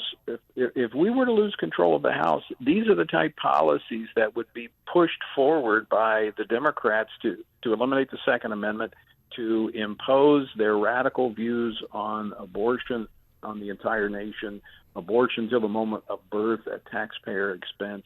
That's the kind of stuff we're talking about, very real policies.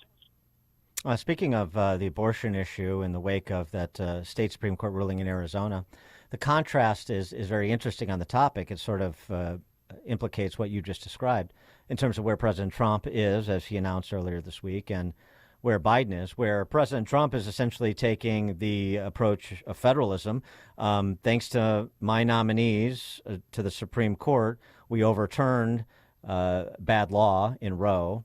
And that's what the pro-life side wanted, this return to the states, and you've got to fight this out at the state level, and that's what my position is, versus Biden is promising to take federal action to impose his will on the nation through the Congress if he can't get it through the Supreme Court. Yeah, you're absolutely right. This is what they've done for 40 plus years, actually 50 going back to Roe v. Wade, is imposing it through the courts. So here's what happened in Arizona. Arizona just simply said, the Arizona Supreme Court said the legislature is the one that decides the policy, not the courts. And so the legislature is free to, come to that point of consensus. That's what we want. We wouldn't be having this conversation if it were not for President Trump, as you just laid out what he had to say. His Supreme Court nominees, his administration led to reversing Roe v. Wade and allowing this issue to be decided by policymakers. Now, that said, there is still a role for the federal government. There's consensus at the federal level that the government shouldn't be funding or facilitating abortion. But real policy, and I say this as a former state legislator who enacted a number of pro-life policies, that's where we're going to reach consensus the quickest, is at the state level, and the state should be able to do that. To contrast with what the Democrats want, they want to impose, and they've already passed this through the House under Democratic leadership, but they couldn't get it through the Senate back at the time, is the Women's Health Protection Act, which would eliminate almost every pro-life law in the nation and impose abortion until birth at taxpayer expense on every state in the nation. So they're not being honest. They're out there trying to twist and distort the Republican position because they want to hide their own position.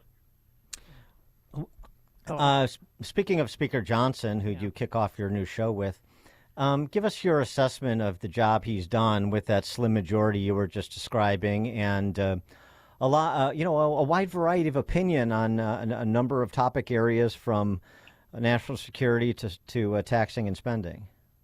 Well, that's what we're going to talk about this weekend. Is we're going to unpack that. We're going to go beyond the headlines and the sound bites, and talk about what we can do, what he can do with this slim majority, and the consequence. A lot of people said, let's shut down the government.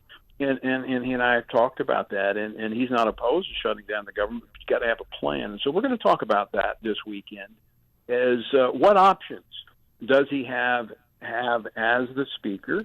And, what the speaker has to lead the entire Congress, a very diverse Congress, but even among Republicans, with those 218, he's got to get every one of those votes in order to pass legislation. And so it's a very difficult job, slimmest majority in the history of the Congress. I don't think too many people want that job, and we're going to talk to him about that this weekend. What about his relationship with Marjorie Taylor Greene as they're in this standoff? They actually met this week. They had about an hour-long conversation discussing the situation, and that's another topic we're going to talk about. We're going to talk about vacating the chair. Is that a real threat? What could come of that? As I alluded to a few moments ago, what could happen if there is a motion to vacate, given the slim majority that the Republicans have? The Republicans, for the first time in the history of the Congress, could actually lose control of the Congress and it flip to Democrats in the middle of a session, giving the president the ability to get his agenda through both the House and the Senate. That would be horrific for Americans, because the Second Amendment would be at risk. We're talking about the sanctity of human life. We're talking about schools and what is happening at the local level. There's a thin red line, if you will, with just one Republican standing in the way of the Democrats having their entire agenda enacted. So with respect to Mike Johnson, it's not often we have somebody in the speaker's chair who is a conservative and an intellectual. And so my main criticism of Mike Johnson, get your feedback on this, maybe you pose it to him, is that he hasn't done enough to leverage that ability that he has to be an explainer, to frame issues, to make the argument so that people understand exactly what the choices are. He's fallen back into essentially being a mechanic. And I know that's an important part of the job. And, again, managing all of those, herding all of those cats, as it were, in his caucus. But when it comes to things like government shutdown, frame the issue. Say, look, what we're talking about with respect to the open border is a real threat to the republic, and it is something where we should be willing to essentially use the power that we have, the power of the purse, to say we're not doing anything until we address this, to force the hand of the Senate, to force the hand of the executive. But look, I don't have the votes to do that. And I have to respect people who disagree, and we have to build coalitions. So, that becomes an engagement opportunity for the American people, both with their representatives now and as they contemplate who they want their representatives to be in November. But understand where I'm coming from and why I think it's as important as it is that, whatever power the federal government has in the opposition to these policies needs to be brought to bear. But I just don't have the support to bring it to bear at this moment, and drive different sorts of conversations rather than just sort of the mechanical ones about slim majorities and claiming that it's all Biden's fault. Yeah, it is, but show some sort of like vision and constructive philosophy in terms of how this could happen if the balance of power was a little bit different, and maybe if the electorate was a little bit more engaged. Yeah, that's a great point, Dan, and that is really the genesis behind This Week on the Hill that I'll be hosting each week with the speaker. He'll be on each week with me, and this is to provide that platform to go beyond the filtration of the legacy media to talk to the American people, to conservative voters about these issues. And what would be the consequences of shutting down the government? What leverage do we have that we can actually advance a conservative philosophy and conservative policies forward? And so that's actually what we're going to be exploring, and we're even going to look at that this weekend. But that's the reason for this platform, This Week on the Hill, is to be able to be uncensored by the media, to go beyond the headlines, go beyond the sound bites, and actually talk about what's happening behind the marbled pillars on Capitol Hill. Great. Well, we'll be looking forward to that. Tony Perkins is, of course, the president of the Family Research Council, former state legislator in Louisiana, and he's the host of the new show we've been just discussing. That's both on Salem Radio Network and Salem News Channel, This Week on the Hill, and it features House Speaker Mike Johnson every week. It debuts this Sunday on our airwaves, Sunday at 1 p.m. here on AM 560, This Week on the Hill with Tony Perkins and Speaker Mike Johnson. Tony, thanks for joining us, and best of luck with the show. All right, Dan, great to be with you and Amy this morning. Have a great weekend. Thanks. You too, and he joined us on our turnkey.pro answer line.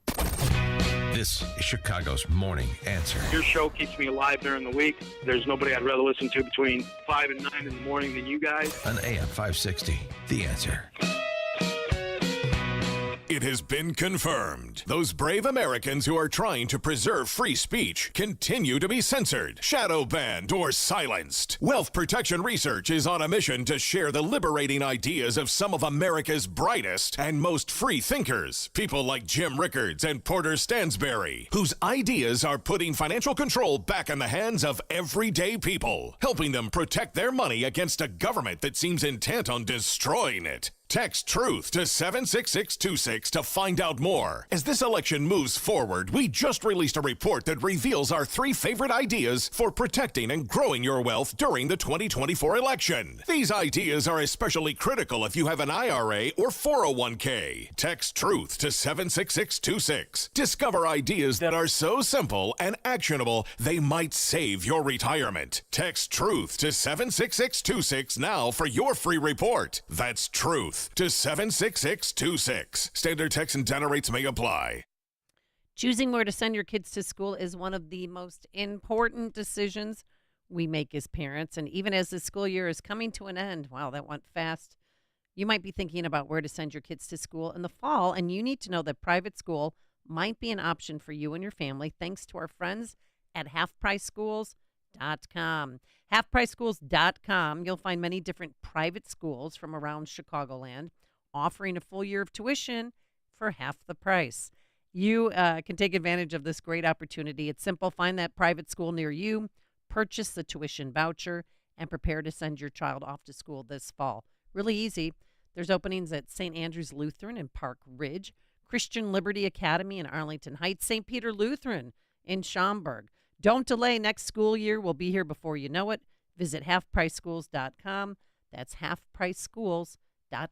It has been confirmed. Those brave Americans who are trying to preserve free speech continue to be censored, shadow banned, or silenced. Wealth Protection Research is on a mission to share the liberating ideas of some of America's brightest and most free thinkers. People like Jim Rickards and Porter Stansberry, whose ideas are putting financial control back in the hands of everyday people, helping them protect their money against a government that seems intent on destroying it. Text TRUTH to 76626 to find out more. As this election moves forward, we just released a report that reveals our 3 favorite ideas for protecting and growing your wealth during the 2024 election. These ideas are especially critical if you have an IRA or 401k. Text TRUTH to 76626. Discover ideas that are so simple and actionable they might save your retirement. Text TRUTH to 76626 now for your free report. That's TRUTH to 76626. Standard text and data rates may apply. Can peace of mind fit into just 3 fruits and 3 veggie supplements? Yes. We start by sourcing the best fruit and vegetable ingredients. We ensure that all our produce meets our rigorous standards in order to give you the highest quality product possible. They are then washed, cut, and put through an advanced vacuum cold process that removes the water using pressure. We then take great care in grinding them into a fine powder. These powdered ingredients are then mixed and encapsulated, locking out air and moisture. The capsules are then bottled and shipped right to your door so you can experience your own personal Balance of Nature success story. I've looked at other supplements out there, and they don't have what Balance of Nature has. Balance of Nature really was the game changer. I'm serious, it works. Go to balanceofnature.com and get 35% off plus $10 off any additional sets as a preferred customer by using discount code CHICAGO. Are you ready for an adventure of a lifetime? Journey with me, Dr. Sebastian Gorka, and my friend and colleague Mike Gallagher on the Patriots Alaska cruise this summer. An incredible opportunity to engage with other like-minded patriots on an epic 7-day cruise over 4th of July weekend. Witness the untouched wilderness of Alaska over pristine water, all while celebrating America's past and future. June 29th to July 6th. Call 855-565-5519 or go to patriotsalaskacruise.com. Hi, this is Pastor Kelvin from Christian Liberty Academy in Arlington Heights. It is time to get your children and grandchildren out of the godless government schools. How can we subject our loved ones to forced, ungodly psychological examinations and perverse sexual teachings? You would not send your child to a school that teaches 2 + 2 is 5. What is being taught today is far worse and damaging to minds and hearts. We can help through our on-campus Christian school and homeschool program. For over 55 years, we have operated a Christian school now in Arlington Heights, and we have served hundreds of thousands of families across our nation and foreign countries through our homeschool program, Christian Liberty Homeschools. Visit ChristianLiberty.com to learn more or to schedule a tour of our excellent 12-acre facility. Take action today. Visit ChristianLiberty.com, ChristianLiberty.com. From breaking news and weather across the country to insight from the brightest minds in conservative opinion, it's Salem News Channel, home to the biggest shows on TV, like Brandon Tatum weekdays at 6 p.m. Eastern, followed by Charlie Kirk at 7. Join SNC, where facts are sacred, critical thinking is celebrated, and the pursuit of truth is unwavering. Watch Salem News Channel free, now on Zumo Play. Learn more at snc.tv/Zumo. AM 560, The Answer. In his book, OJ Simpson says that he would have taken a bullet or stood in front of a train for Nicole. Man, I'm going to tell you, that is some bad luck when the one guy who would have died for you kills you. That's probably... You don't get worse luck than that. You know, it was reported that OJ owed the Goldman family more than $100 million when he died. The $33 million that they got from the civil suit never paid him a dime. They did get his Heisman Trophy and some other memorabilia. But, yeah, that $100 million is, you know, the money owed with interest. So I don't know if they can go after his estate now, but we'll Coming see. up at 8:08, we'll talk law and order with former First Assistant Cook County State's Attorney Bob Mylan. That's 8:08. Sunshine, windy at 8 a.m. WIND Chicago. The House is about to try again. I'm Dave Anthony, Fox News, with another vote soon this morning on what is touted as a national security tool that's key within the Foreign Intelligence Surveillance Act. Days after some Republicans blocked extending that FISA section over concerns American citizens get caught up in warrantless wiretapping. GOP Congressman Tom Tiffany just said on the House floor. Afghanistan falling to the Taliban, ISIS revived, Houthi terrorists putting our troops under attack, Israeli men and women, children slaughtered by Hamas. Will Americans giving up their civil rights prevent those things from happening? It won't. Now, some Republicans are trying to make changes to FISA to protect Americans, but Congressman Joe Neguse, a Democrat, counters. The former president, whom apparently the House Republican caucus continues to take orders from, made clear and abundant his desire for a permanent reauthorization of this program with none of these reforms. Well, that's when from Donald Trump was president. Now he wants to kill the FISA program, saying it was used to spy on his 2016 campaign. Later today, the former president will meet with House Speaker Johnson, who calls FISA a vital tool. Israel keeps bracing for an Iran attack that appears to be imminent. Iran's warned of retaliation, blaming Israel for a strike in Syria last week that killed 2 Iranian generals.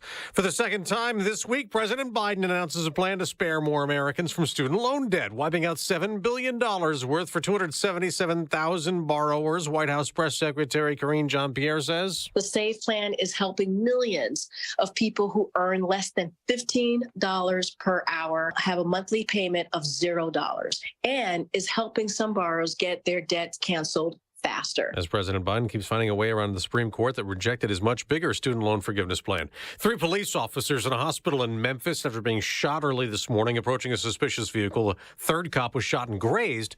They fired back, wounding 2 people who are also hospitalized. America's listening to Fox News. 49 degrees, clouds and sunshine at 8:02 on AM 560. The Answer. Good morning. I'm Mike Scott. A 31-year-old man was shot and killed inside an apartment on Chicago's South Side. The shooting happened just after midnight in the 8100 block of South Laughlin. A police investigation is underway at a home in Wheeling. Heavy police presence was reported around 6 p.m. yesterday afternoon and into the evening. There may be a death investigation. Police are not confirming yet, and are not confirming that it may be connected to a woman who did not show up to work. The Safety Act is again making headlines with the pretrial release of the individual accused of being under the influence and then crashing his vehicle into a sheriff's deputy's vehicle, killing her. State Representative Dennis Tipsworth, who also serves as the Woodford County Chief Deputy Sheriff, said what Nathan Sweeney, who was apprehended following the death of DeKalb County Deputy Christina Mussel, did, was on the list of detainable offenses. Sweeney, however, was released, with the judge citing the Safety Act. Reckless homicide is a detainable offense. However, it is very clear in the Safety Act that every person is expected to be released unless there are clear and convincing reasons why they should be held. 2 of those, the most important, or the 2 are a danger to society or a flight risk. Tipsword says the release was likely due to the prosecution not being able to prove that Sweeney was a danger to society or a flight risk. Search is underway to find a South Chicago man with autism who's been missing since Easter Sunday. The family of Jonathan Baez says he disappeared following the death of his father, a former Chicago police officer. Bulls wipe out the Pistons 127-105 in Detroit. Cubs will try to bounce back. They travel up the coast from San Diego. They'll visit the Mariners tonight, while the White Sox will battle the Reds on the south side. The news service of Salem Surround. Go to surroundchicago.com today, 8:04. Time for the AM 560 Business Beat, a service of Signature Bank. Visit signaturebank.bank for all your commercial banking needs. Now the latest from the Fox Business Network. I'm Liz Clayman, and this is the Fox Business Report. Stock futures are under pressure after numbers in from some big banks, which are seeing their stocks in the red also, despite beating earnings and revenue expectations in the first quarter. There was a double beat for Wells Fargo as well as JP Morgan Chase, and a setback for Apple, which lost a bid to throw out a mass lawsuit valued at just under $1 billion. It was brought in London on behalf of more than 1,500 app developers over its App Store fees. It alleges Apple charged third-party developers unfair commissions of up to 30% on purchases of apps or other content. The Economist spearheading the case says Apple abused its dominant position in the market, and they're seeking damages for UK-based developers. Apple says 85% of developers on its App Store don't pay any commission. That's your Fox Business Report. I'm Lillian Wu, invested in you. 8:05, a check of traffic and weather on the way next on AM 560. Dennis Prager explains the left's strategy. From the Wall Street Journal, the NIH, that's the National Institutes of Health, sacrifices scientific rigor for DEI, diversity, equity, inclusion. Isn't the left always telling you follow the science? It's just a lie. Wherever there is controversy, they say what works, not what is true. They don't follow the science. The Dennis Prager Show. Weekdays at 11, right before Charlie Kirk at 1 on AM 560. The Answer. Balance of Nature's fruits and veggies supplements. Changing the world one life at a time. 2 weeks after I had been taken, after I had started taking them, I told the wife, I said, I don't know what it is, but I feel like I'm 20 years old. Ever since, I just stayed on it. And I'm not the most educated guy, but anyhow, I'm not the dumbest guy in the area. And I do know what they got in there, just reading on it and everything. I'm pleased with it. Anybody I speak to, I convince them right away that give it a try. Call 1-800-246-8751 or go to balanceofnature.com and sign up as a new preferred customer.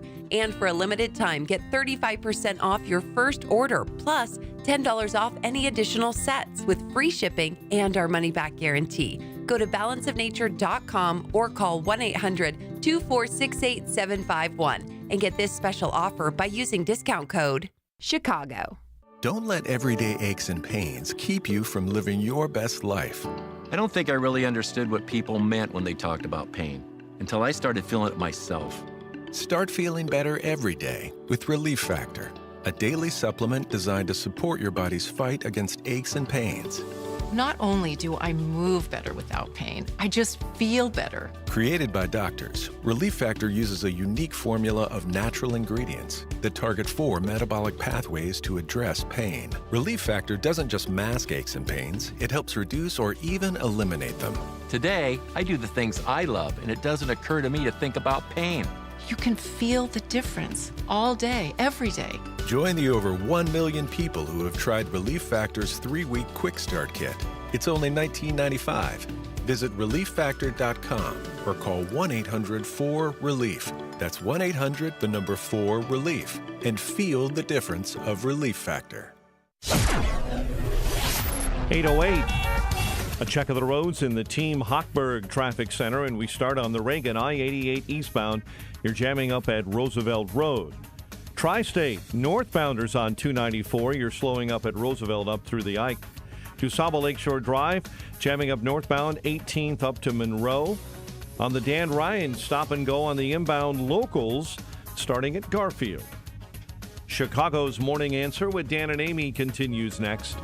AM 560 Weather Center forecast with Steve Williams. A shower to start things off early this morning, then clouds and sun, a windy day, high 61. Clear, breezy night tonight, low 44. Sunny, warmer tomorrow, the high 69. Partly sunny, nice day on Sunday, the high at 77. I'm Steve Williams on AM 560, The Answer. 49 right now. Next news at 8:30. Chicago's Morning Answer continues next on AM 560, The Answer. Now, from the Signature Bank Studios, this is Chicago's Morning Answer with Dan Proft and Amy Jacobson on AM 560. The Answer.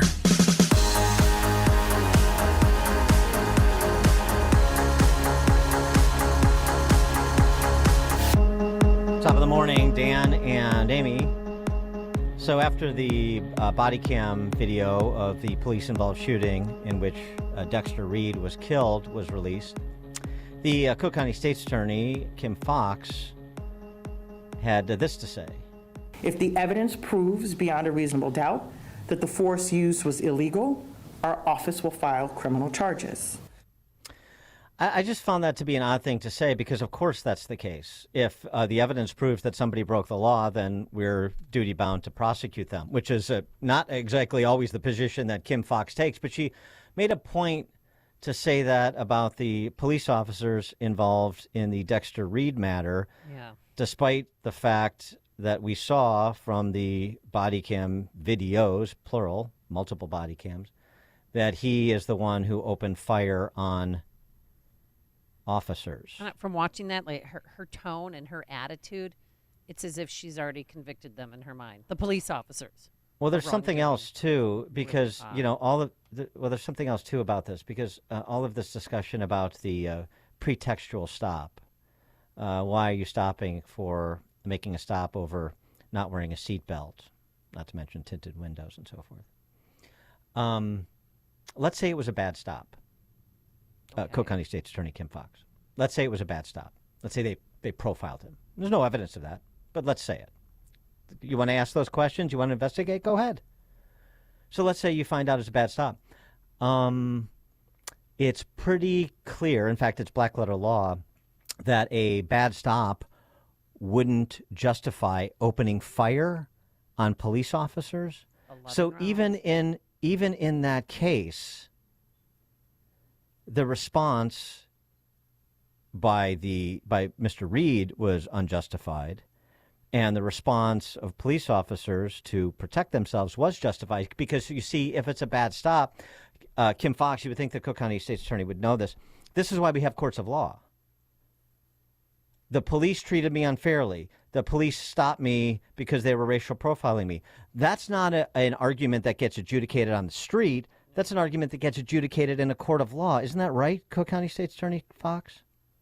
Oh, nobody in the Chicago Press Corps bothered to ask. What a surprise. For more on this and other law and order matters, we're pleased to be joined again by Bob Milan. He's a former First Assistant State's Attorney for Cook County. He's also a former Assistant U.S. Attorney for the Northern District of Illinois. Bob, thanks for joining us again. Appreciate it. Happy to join this morning. So, what was your reaction to what Kim Foxx specifically said? Am I being too hard on State's Attorney Foxx? Yeah, I actually think you are. I heard her entire statement. The little clip you played really didn't represent what she said. I thought her statements were spot on. I'm going to call it the way she sees it. And I thought her statements were balanced and very well done, actually. The problem I had with the public statements was the letter that the head of COPA sent to Superintendent Snelling that went public. That's where, to me, the big issue was. I mean, look, COPA's job is to conduct an independent and thorough investigation with a sense of urgency. You're supposed to provide a fact-based and a transparent report of what happened, and then make a determination on whether excessive force was used or not, or any type of wrongdoing.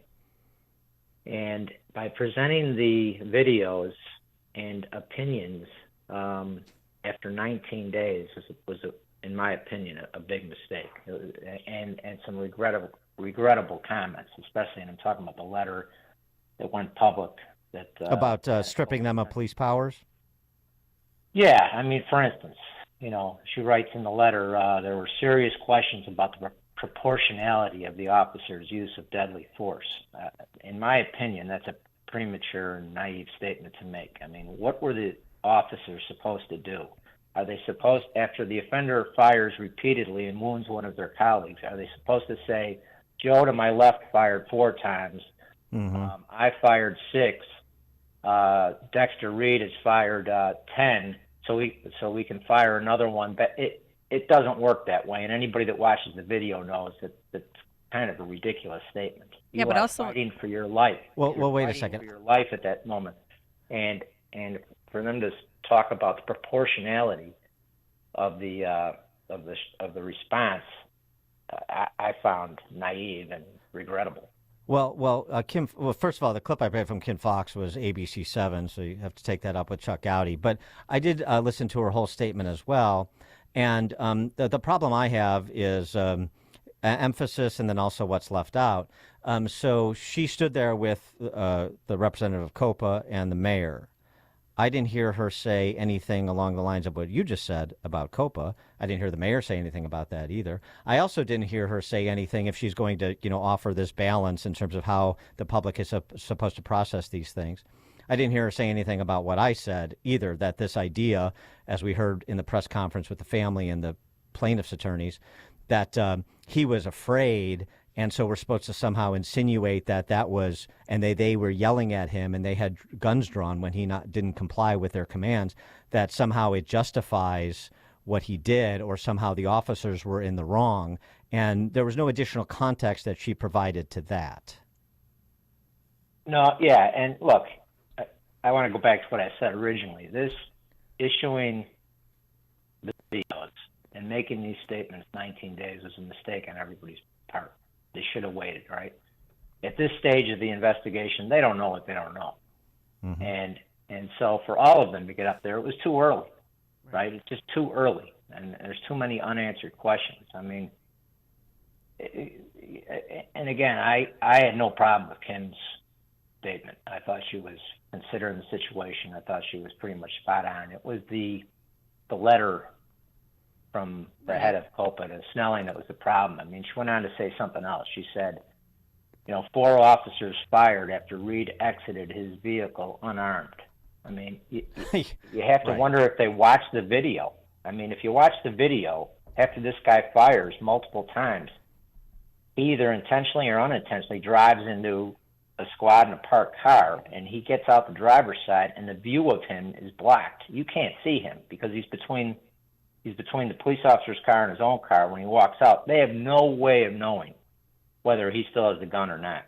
Right. But so there's no reason to say that 19 days in.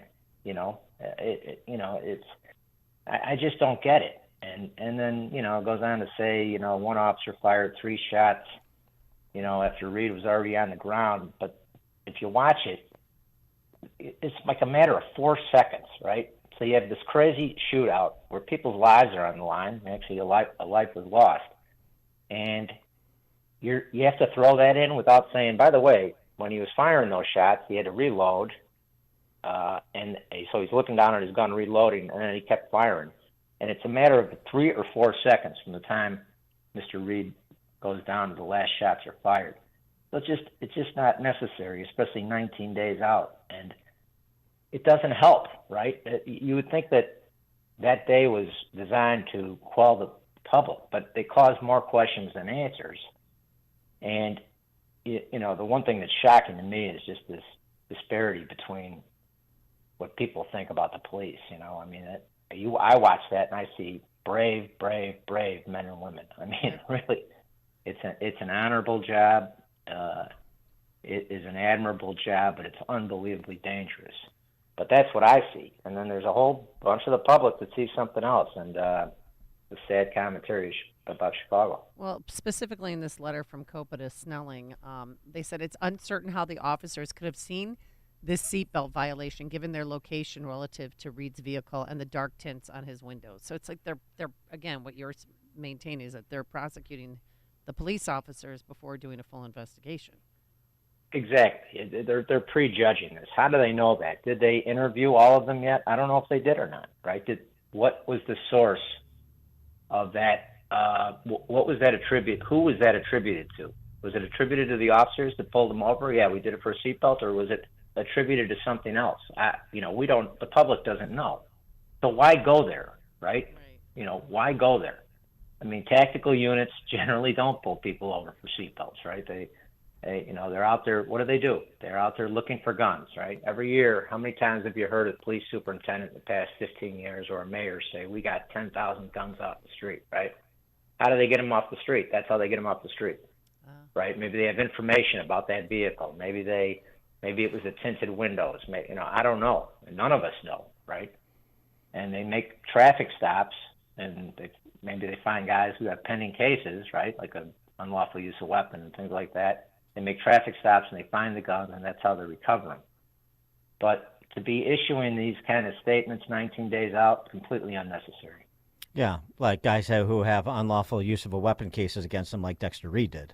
To your point, the other thing though too is what the politicians and the media does is they foment conversations that drive us in a completely different direction. So, for example, in this case, the conversation that's dominant, absent pushback, which is happening, but I mean, it's still the dominant conversation being pushed by the stakeholders I mentioned, is let's talk about traffic stops. Let's talk about whether tactical units should even exist. We have Sheila Betty from Northwestern Law referring to tactical units as out on the hunt and calling Dexter Reed, in this case, their prey. And that's what, this is, talk about how so many Chicagoans see something completely different than what you see, because they're being directed by quote unquote experts, by officers of the court like Miss Betty and politicians to say, well, exactly. They were just looking for the random person to pull over, and they frightened him, and he should be frightened because the police are out to get him because he's their prey. Right, and it's those types of people that are making comments like that and stirring things up and making the city more dangerous when you're saying things like that. They're the first ones to call 911 when they need them. That's what's laughable about all these comments. These cops are out and they're preying on people and they're terrible people and they're doing all this, but the first time they're in trouble, they're the first ones that dial 911. Yep. So yeah, it's a joke. And here's the other thing that bothers me: the mayor's comments. Although they were measured in some way, he brings race into it, right? Mm-hmm. As another black man that was shot and killed, and I'm raising young black men, and the shooting had nothing to do with race. I mean, zero. So why go there? The shooting happened because a young man drew a weapon and fired at the police and got shot back. That's what happened. The videos say that. Everybody knows that, right? And the fact of the matter is the wounded police officer is black. So why are we talking about that, right? And it doesn't help the city. Like everybody, we have this theme over the years, we're one Chicago, we're one Chicago. Really? Well, then let's be one Chicago. A young man was killed, right? A police officer was shot. That's what happened. But there's no reason to, and it happened because there was a gun in a vehicle and the guy used it, right? But it had nothing to do with the race of Dexter Reed. If you were the incoming Cook County State's Attorney, coming in next year after the November election, what sort of challenge? I mean, the challenges are many, but in terms of like as an outsider who was an insider, how would you conceive of prioritizing the challenges that you have? What are some first steps that a Cook County State's Attorney and needs to do in that office to work better with police, work better with the fifth floor, work better with Tim Evans and the courts? Yeah, the first step is you have to surround yourself with the best talent possible. So, I'm assuming it's going to be Eileen O'Neill Burke. It's pretty much done, and what she should be doing right now is talking to people. and getting the best and the brightest to surround her, because you can't do it alone. You need to lean on people, you need advice, and you need really, really good people. So that's number one. Number two, she should be analyzing what are the biggest issues in the office right now. One of them is post-convictions. You really have to hire a lot of people to handle that unit in all those cases. All these old cases are coming back, and they just don't have, there's not enough people in that unit now, and they need to probably triple it to do it the right way. And then going back to, what you just discussed, meet often with the superintendent of police, meet with the chief judge, let them know what your expectations are, what their expectations are, and keep an open door, but listen. And that's what she should be doing right now. What impact do you think, maybe it's too early, I'm not sure, impact the Safety Act has had on the job of maintaining law and order in Chicago and Cook County? It's had a big impact. And I've talked about this before. The original version was ridiculous, right? It was ridiculous what it would have done to the streets of Chicago. And I saw it on TV while they're all shaking hands, the governor and all these state reps and state senators that were going to get it, that got it passed, and they're all high-fiving each other, knowing that people are going to innocent people are going to get killed in Chicago. So when there was an uproar, they changed it, and it's way better than it was, the original version. But still, you go on CWB blog or you read about anything, and you got 17-time convicted felon comes into court again, and because it's only a PSMV, possession of a stolen motor vehicle, he's released on the street again. Or it's a felony retail theft and he's released on the street again. It's in their mind not a violent offense. Or an individual who has already been convicted of armed robbery twice, picks up a stolen car case or something like that, and because the case he's charged with that day isn't a violent crime, he's released on the street again. When common sense tells you that all he is an armed robber in a hot car, right? He's still the armed robber. Mm-hmm. And so that's what's going on out there. And so they just keep sending them back out there and putting them on the street. And what do we see? We see people doing 5, 6, 7, 8 carjackings, right? And repeated robberies and driving their vehicles into fashion windows and driving their vehicles into businesses and looting them. And it's ridiculous. And so until some people start stepping up and saying, look, this has to change. What are we going to do about the repeat offenders that you're calling nonviolent, that really aren't nonviolent, right? What are we going to do about it? So there's a lot of work to be done. Bob Milan, former First Assistant State's Attorney for Cook County and former Assistant U.S. Attorney for the Northern District of Illinois as well. Bob, thank you as always for your insights. Appreciate it. Good talking to you. Take care. Thank you. And he joined us on our turnkey.pro answer line. Before you see it on TV, share it on Facebook, or read about it in the paper. Hear it here first. This is Chicago's Morning Answer on AM 560. The Answer. At Signature Bank, going the distance for business banking customers is what we do every day. We understand that business owners have a strategic mission, a drive to succeed, a plan for growth, and don't have time to wait for a bank to respond. With Signature Bank, you not only have a banking partner that has roots right here in Chicago, but our decisions are made locally too. Signature Bank knows that when you have a question or problem about your business, you want answers. You need someone who will pick up the phone or respond to your text. You need someone who is always there for you. That's Signature Bank. We are a team that wants to get to know you and your business. Want to be Signature Bank's next success story? Give us a call today at 773-467-5630 or visit us online at signaturebank.bank. Member FDIC Equal Housing Lender.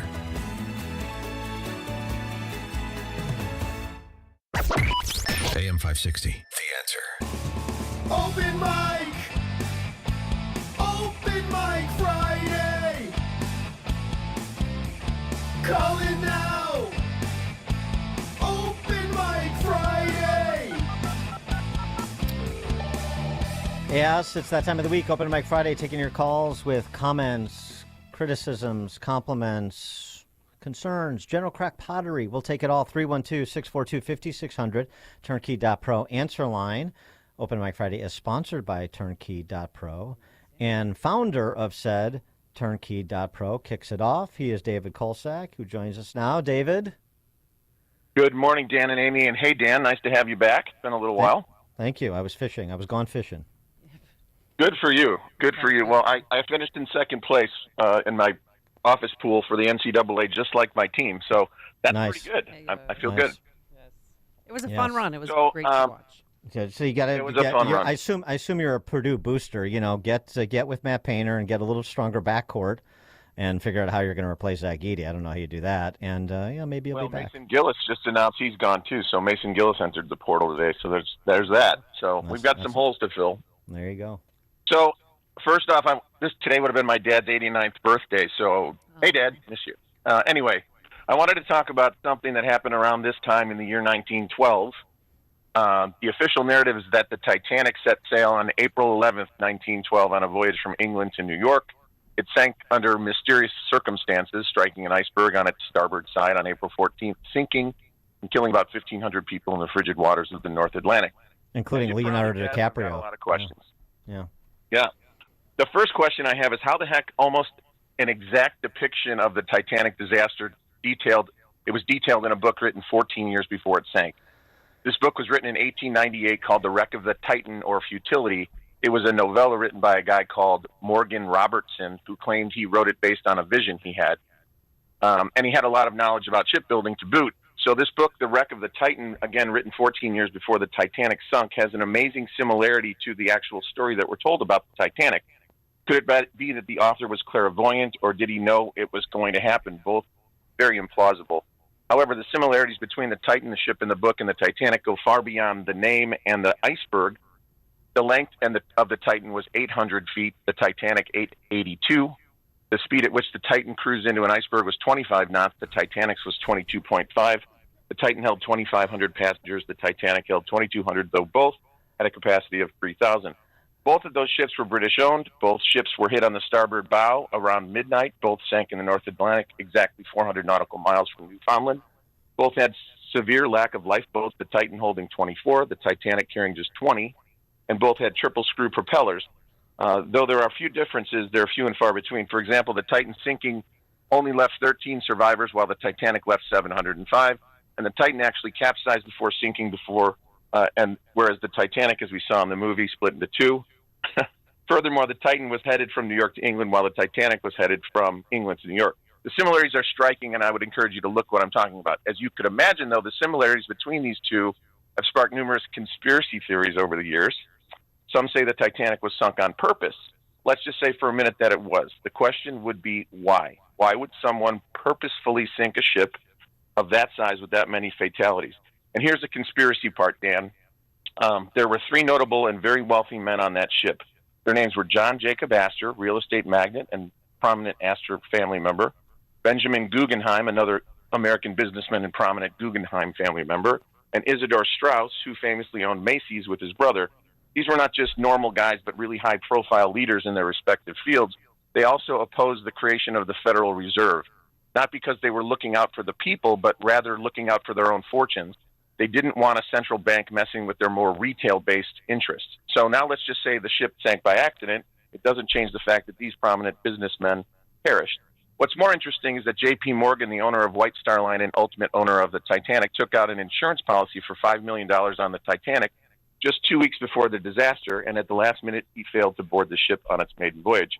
He was supposed to be on it. So he survived, and so did his companies. One of them is called J.P. Morgan Chase, and it's still around today. But there are other interesting things that happened after the Titanic sunk. Basically, 1 year to the day, on April 15th, the Federal Reserve was put in place, and that's still around today as well. Also interesting to note is that Tax Day lands every year in the U.S. on April 15th. That's still around, too. And remember, the author of the Titan book, Morgan Robertson, died on March 24th, 1915, in his hotel room in Atlantic City of mysterious circumstances at 53. So we fast forward to today, where the Federal Reserve is still in charge of as a foreign corporation operating in the United States. They control all the monetary supply, most notably interest rates. The Fed had indicated they were going to ease interest rates several times this year, but in the face of all this inflation, they can't at this moment. Maybe they can later this year. There's an election. So as we approach tax day, we can thank the Federal Reserve and the IRS, and for the IRS anyway, and think about what life would have been like without banks enslaving all of us to mortgages, car loans, and credit card debt, to name a few. But my question will always be, if the Fed can simply print money out of thin air, why do we even pay taxes? And this is what makes the BRICS movement so interesting to me. The collection of nations is growing fast of the countries that want to be a part of that BRICS system. Zimbabwe just introduced a gold-backed currency. Could it be a dry run for the BRICS movement to watch, to see what goes right and what goes wrong? Because when you tie your currency to something like gold, over tying it to a promise, a wink, and a nod, then you've got a completely different system. So however the Fed was created, either by hook or crook, it changed everything, and it still does today. Surely the Titanic sinking could have just happened by accident. It may also just be a coincidence that the sinking of the Titanic removed three of the strongest opposing voices to the Federal Reserve. Coincidentally, it could be also that the Titan book and the Titanic stories are just almost identical for no reason. So my question is, how many coincidences do you have to see in order for it to be mathematically impossible? Just some things to think about when you're paying your taxes this year. So in conclusion, it's no coincidence that paying taxes that foment wars, protect other people's borders, and line the pockets of politicians is a Titanic disaster. See how I did that? I see how you wrap that all nicely. So now, did the guy who wrote that novella, The Titan, is he somehow a distant relative of James Cameron? And he was setting up Jim Cameron to write that blockbuster, and You never know. It's just kind of fun stuff to look at. All right. Thanks for the call. Thanks for kicking us off, David. We appreciate it. And Lincoln's secretary was named Kennedy, and Kennedy's secretary was named Lincoln. Okay. And the Titanic exhibition is in Chicago right now, Westfield Old Orchard, if you want to go. And who predicted Celine Dion would lose their voice after the Titanic? Oh, my God, 312-642-5600, turnkey.pro answer line, 64636, turnkey.pro text line on this Open Mic Friday. I'm sorry, you wanted to offer something? Yes, I wanted to talk about OJ Simpson and his passing and, Oh, thank you. The 6-month trial, the 9-month trial. Hold on. OJ Simpson's new fitness video was released this week, and hitting the shelves next week, Simpson's newest video, Dorf on Stalking. You have to be of a certain age to appreciate that. Remember Tim Conway's Dorf on Golf? Yes. That was popular. Golf. I had that. Yeah. Dorf on Stalking. Dorf on Stalking. Wait, there were more books, and Okay. more Norm Macdonald jokes. I love these. And the Pope came out with a book this week, which contains a series of essays examining faith and morality in today's secular world and the changing role of the Catholic Church as it approaches the 21st century. The book is entitled, God Himself Told Me That OJ is Guilty. In other book news, Prince Charles released an autobiography in which he states that he never loved Princess Di and that his father pressured him to marry her. The book is entitled, Of Course OJ Did It. I mean, come on. And finally, in honor of the 50th anniversary of their first publication, Random House will be releasing special commemorative issues of many Dr. Seuss classics. The first to hit the bookshelves will be Green Eggs and Ham and OJ is Guilty. But it doesn't get old, and I've listened to these repeatedly since yesterday. Norm Macdonald was the best. We miss him. On commemorating OJ's death, go watch his, I think it was his last comedy special, Hitler's Dog. It's great. It's great. All right, I'm sorry, you were saying. Oh, yes, I was saying. Okay, so the 9-month trial, and where I worked, we had it on every single day for 9 months. And what I learned yesterday from Judge Janine Pirro is that the gloves didn't fit O.J. Simpson. Well, one, because he had the rubber gloves on underneath, but also, two, because the blood-stained gloves had shrunk because they were stained with blood. But also, Johnny Cochran told him not to take his arthritis medication so that his joints would swell up. Isn't that pretty brilliant? So, what are you trying to say OJ did it? No. Yeah, but you know what? He was the real murderer here. Not O.J. Simpson, Dan. You and other people who work here who did not get vaccinated, you're murderers. Hey, Twitter world, it's me, yours truly. Heard something real interesting today. You know, with 99 or whatever % of people dying are the unvaccinated from the new COVID stuff, and over 90% of hospitalizations, especially in Florida, are among the unvaccinated. A female doctor was on this morning. She made the best analogy I've heard. She said that being vaccinated is like wearing your seatbelt, that it doesn't guarantee you won't get in an accident, but if you do, you have a much better chance of surviving. Hey, Get your shots. I don't like wearing masks. And it's you people who aren't getting the shots that has brought this mask thing back. I'm just saying. Yeah, I mean, a lot of people don't know this, that Orenthal James Simpson became an epidemiologist later in life. Him and Bill Gates and other people. You know, there's actually a good piece about the impact of the OJ Simpson trial in Variety, and I don't get to say that very much. This piece, just a couple of excerpts by Daniel Diodario. The media age ushered in by his presence as Saga and his white Bronco remains very much with us. The media age we're in now. And it really talks about how the last 30 years, including what O.J. did subsequent to his acquittal, speaks to the sort of, I don't know, cultural rot in America. I don't know a better way to say it. He writes in explanation that Simpson had, in his car chase, seemed to be in a state of extreme distress, but his unwillingness to turn himself in looks, in the context of the rest of his life, like presence of mind, not madness. For those hours, he was preposterously evading trouble and prolonging freedom simply by dint of his unwillingness to slow down. The lessons our culture learned from this were found in the watching. Millions upon millions absorbed that the news is best told as an endlessly rollicking, celebrity-fueled drama, and that those who make the news could find their best advantage by treating their role in it as that of a star finding their light. Every day, at least since the two Simpson projects first aired, meaning those documentaries a decade ago, in the consequential year of 2016, is a slow-speed car chase, and we're all riveted. Really think about the era over the last decade of social media influencers and ghastly reality shows. I think that's a pretty good description of what has come in the 30 years since that trial, and it's certainly an aspect of at least part of our culture. Also, too, I want to. Yeah. Let's not forget about the victims. Ron Goldman, Stevenson High School grad.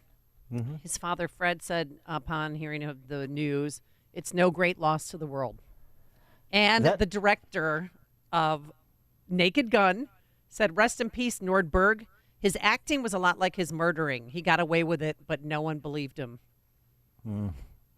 That was different than the tone that was struck by the regime.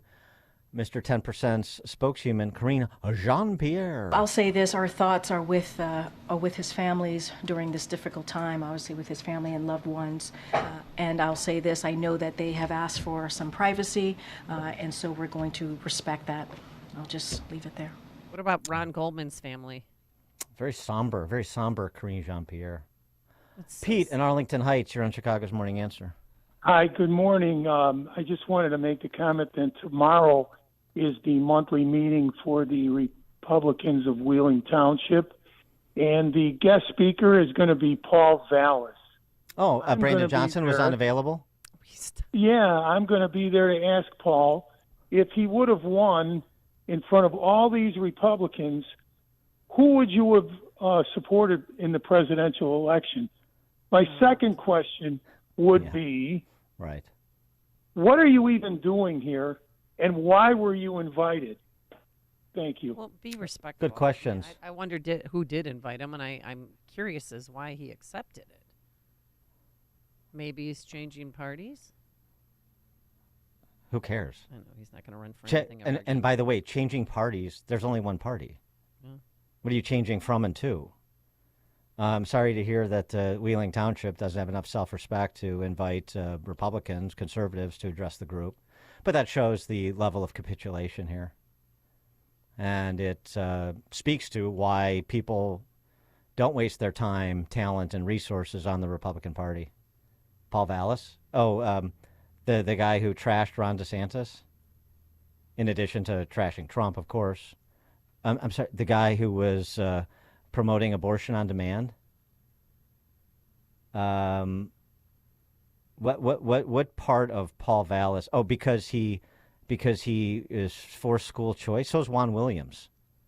Is Juan Williams going to be the Lincoln Day speaker at Republican events around the state now? Is that next? No self-respect. No fight. All cowardice and capitulation. Oh, we're reaching out. No, you're not. No, you're not. Pathetic. Thanks for letting us know, Pete. Thanks for letting people know don't bother. Just bide your time until you can get out. Bob in Buffalo Grove. Good morning, Amy and Dan. Always good talking to you.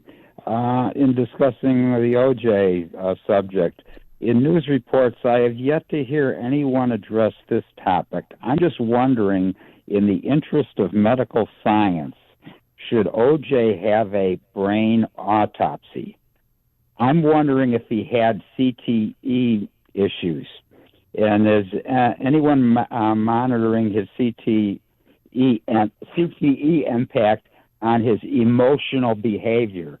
I mean, when the trial took place, nobody knew about CTE, and I'm just wondering if that had any impact on his behavior. Your thoughts? I don't really have any. I mean, I don't really care, Bob. And CTE is an issue, and there's been any number of tragedies over the years. I agree, the Dave Duersons and the Junior Seaus and many others. Mike Webster, they made the film about him.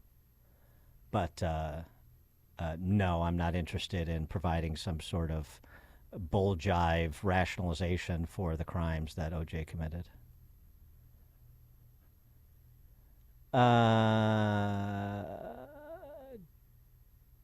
Janice in Morocco, Indiana.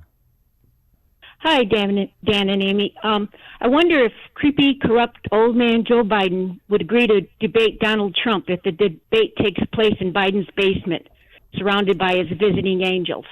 Trump did say anytime, any place, Joe. All right, Janice.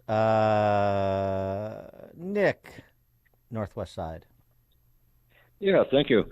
I want to say that when the police stopped that car where the guy didn't have a seatbelt on, yeah, it seems trivial, but it was a legitimate stop, first of all. The guy should probably know that he wasn't wearing a seatbelt, and they just want to see who he is, see his ID. Usually they don't just say, yeah, we stopped you, but it's trivial, so go ahead.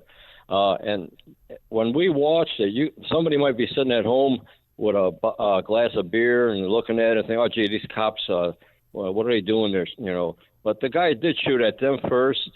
And what are the police supposed to do? You know, they don't know exactly how many guns this guy has, how much extra ammunition. It's the worst thing that could happen to a cop, where you're basically ambushed, but the guy's right there in front of you. And that's it. Thank you very much. Thanks for the call, Nick. Debbie in Kane County. Hi.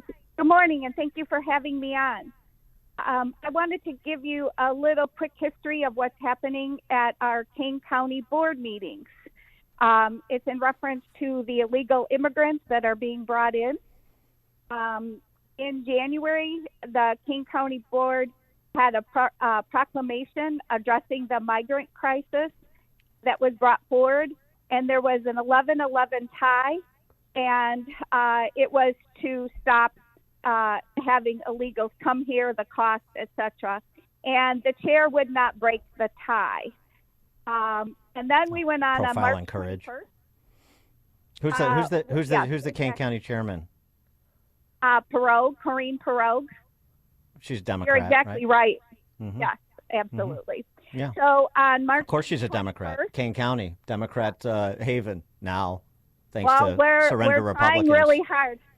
We're trying really hard to change that. But anyway, on March 21st at the Public Service Committee, board member Dave Young, who is a Republican, proposed a new proclamation to say Kane County will not allow illegals to vote.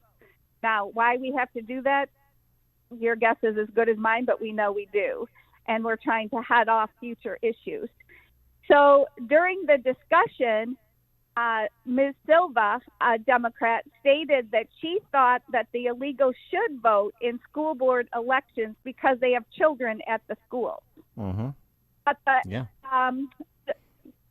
sure, of course, right? Perfect logic. I get one undeserved benefit, so like, give me another one. Right? Exactly. So then, but regardless of her opinion, the proclamation did pass that they said out of the committee to say, yes, Kane County should not have illegal voting. And so the next step would be to go to the executive committee, and it did not appear on the agenda. And who gets to pick what's on the agenda? The chair.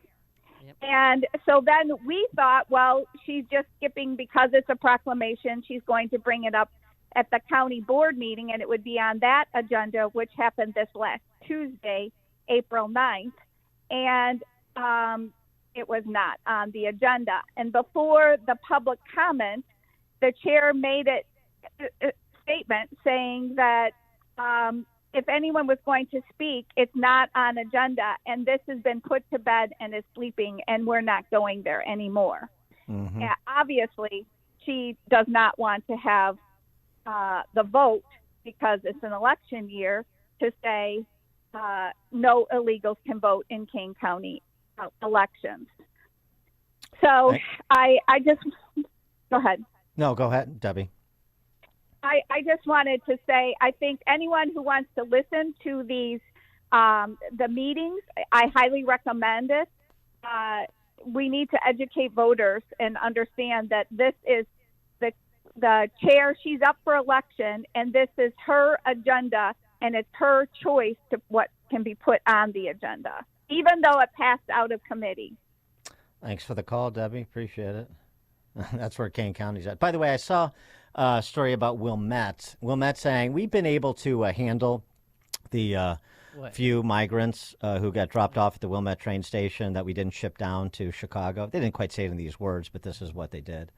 But like if there's a real influx, where we can't handle anymore. So Wilmette is full up.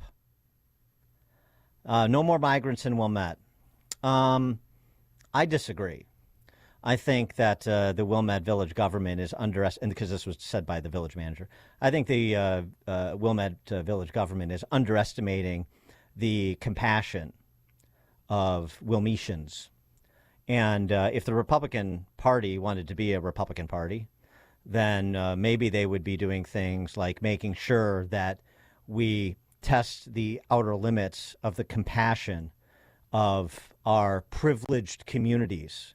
It's nothing but privileged honkies in Wilmette. Right. And turn those migrants right back around if they get sent from Wilmette to Chicago and drop them off at Village Hall. Don't you? But, I mean, that's the sort of thing that requires an opposition party, which we don't have. Matt, Southside. Hey, good morning, Dan. Good morning, Amy. I want to first of all say that there's no way Dexter Reed bought his mother a Peloton. I didn't, and I'll tell you why. Because I didn't see anybody on any videos running out during a smash and grab with a Peloton. The other thing I wanted to say was whenever somebody tells you, Dan, because I agree with you that Sarah Huckabee would be an excellent choice for vice president, I think it's really probable. But whenever somebody says, I don't think she's ready or, to be president on day one, all you got to do is say, I have two words for you, Kamala Harris. Thanks for the call, Matt. Susan, Cedar Lake, Indiana. Hi, Dan and Amy. Happy Friday. What do you get when you put Lorena Bobbitt, Tammy Faye, and OJ Simpson in the same room? What? A butcher, a baker, and a license plate maker. A butcher, oh. All right. Thanks for the call, Susan. We will take additional OJ jokes. We don't think that Norm Macdonald cornered the market. Okay. Bob and Wilmette. Speaking of Wilmette. Good morning, Dan and Amy. Two things. Number one, Dan, I just very much enjoyed your little rant on the Wilmetians. Yeah. Being from Wilmette. You guys have rum, right? I mean, there's a lot more love to give from Wilmette, isn't there? Are you kidding me? Plenty. And what I'd suggest is when they get to the Wilmette train station, we have windowless panel vans waiting for them, and then we sprinkle them throughout the neighborhoods, well, specifically to the homes that have the hate has no home here signs, exactly. the BLM signs, and the signs that have that whole paragraph of we believe in science and all that crap. So those are the homes that they go to. And you know what? If nobody's home, just help them break into the guest house and make themselves at home. Right. I mean, look, that's what you're not going to let them, starve and freeze on the streets when it's 60 degrees out or whatever. I mean, so no. Again, I mean that, right? I mean, this is Wilmette we're talking about. Right. And squatters have rights, right? Precisely. In all 50 states, they precisely. do, believe it or not. Tom Dart would absolutely sanction this. Exactly. Give them puppies. And number two, I'd like to introduce you and your listeners to a new socio-political comedy Substack newsletter entitled "Oh Well, Orwell, 40 Years Post-1984, The Time Has Never Been More Right to Poke Fun at the Left."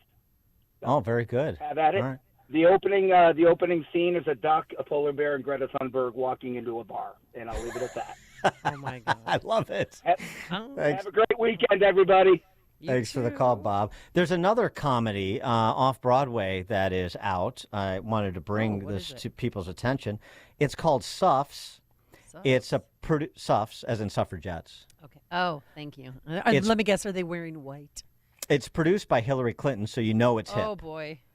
And here's a little portion of a little ditty that you'll be treated to if you get a couple of tickets to this off-Broadway Hillary Clinton production, brought to you by the illicit cash she gobbled up from the Clinton Foundation from America's enemies. This is Suffs.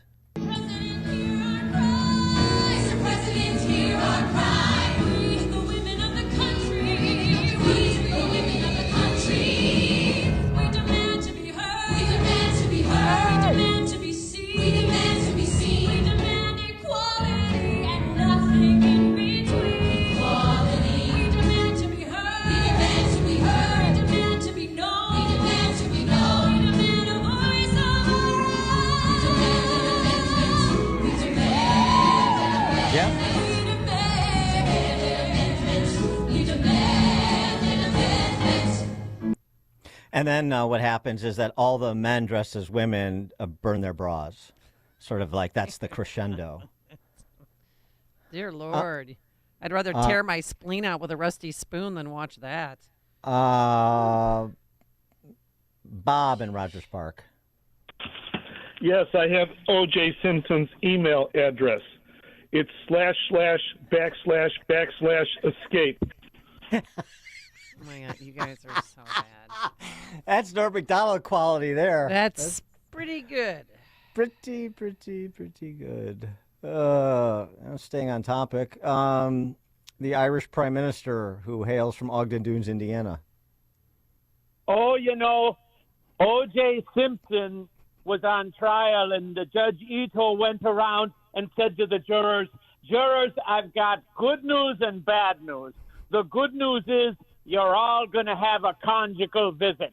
The bad news is it's going to be with me. Okay. Okay, the second OJ... Oh, there's more. Oh, good. Thank God. Yes. I got to get a laugh out of you. I can't go away without one.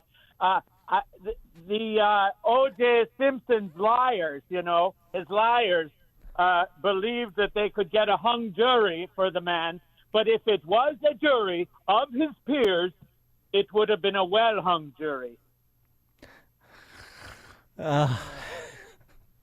Don't we have a Governor Lizzo joke?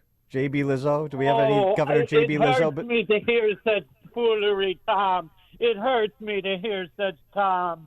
Oh, I'm so sad. If I can't hear Amy laugh once a week, it just, it's a bad week. Oh, She's got a high bar. Is that all? And anything else, Prime Minister? Last call. Yes, anything else? I just love you guys all the way from the Emerald Isle. We can't do enough without you, and we just love the two of you till death do us part.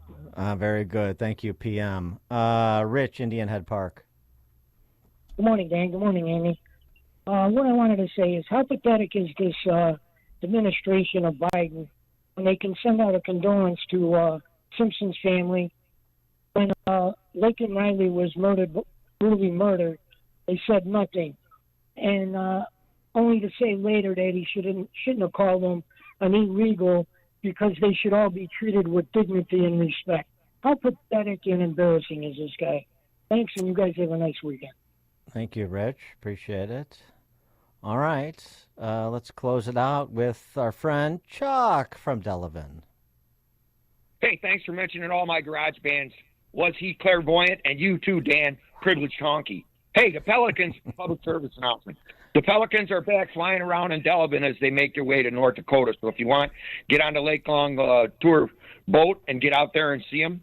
The D-Light Duo Sunday at the Tap Room from 2 to 5. And tonight, I'm going to the Two Thai Sister at 5:15 and get a bunch of Thai food, go to the 46 bar, and then go see these two guys that flew in from Brazil. It's called the B2 Winds, and they play all kinds of music. The place is going to be great. You can still get tickets over to Bigfoot High School. You guys have a great weekend. Everybody get out and enjoy yourself. Boy, it's even half as much as Chuck, and you'll really be enjoying yourself. That's quite an itinerary Chuck has this weekend. All right. Thanks so much for making us part of your morning, part of your lives. Thanks to Justin Kosick and Quinn McCarthy. Have a wonderful weekend. Enjoy. I think it's going to be in the 80s on Sunday, so that's going to be great. We have Florida weather here, Dan. It's very exciting. It is. You know what that is? That's great weather for migrants in Wilmette. Let's go into the newsroom now. Here's Mike Scott. The search is underway for a missing Southside man.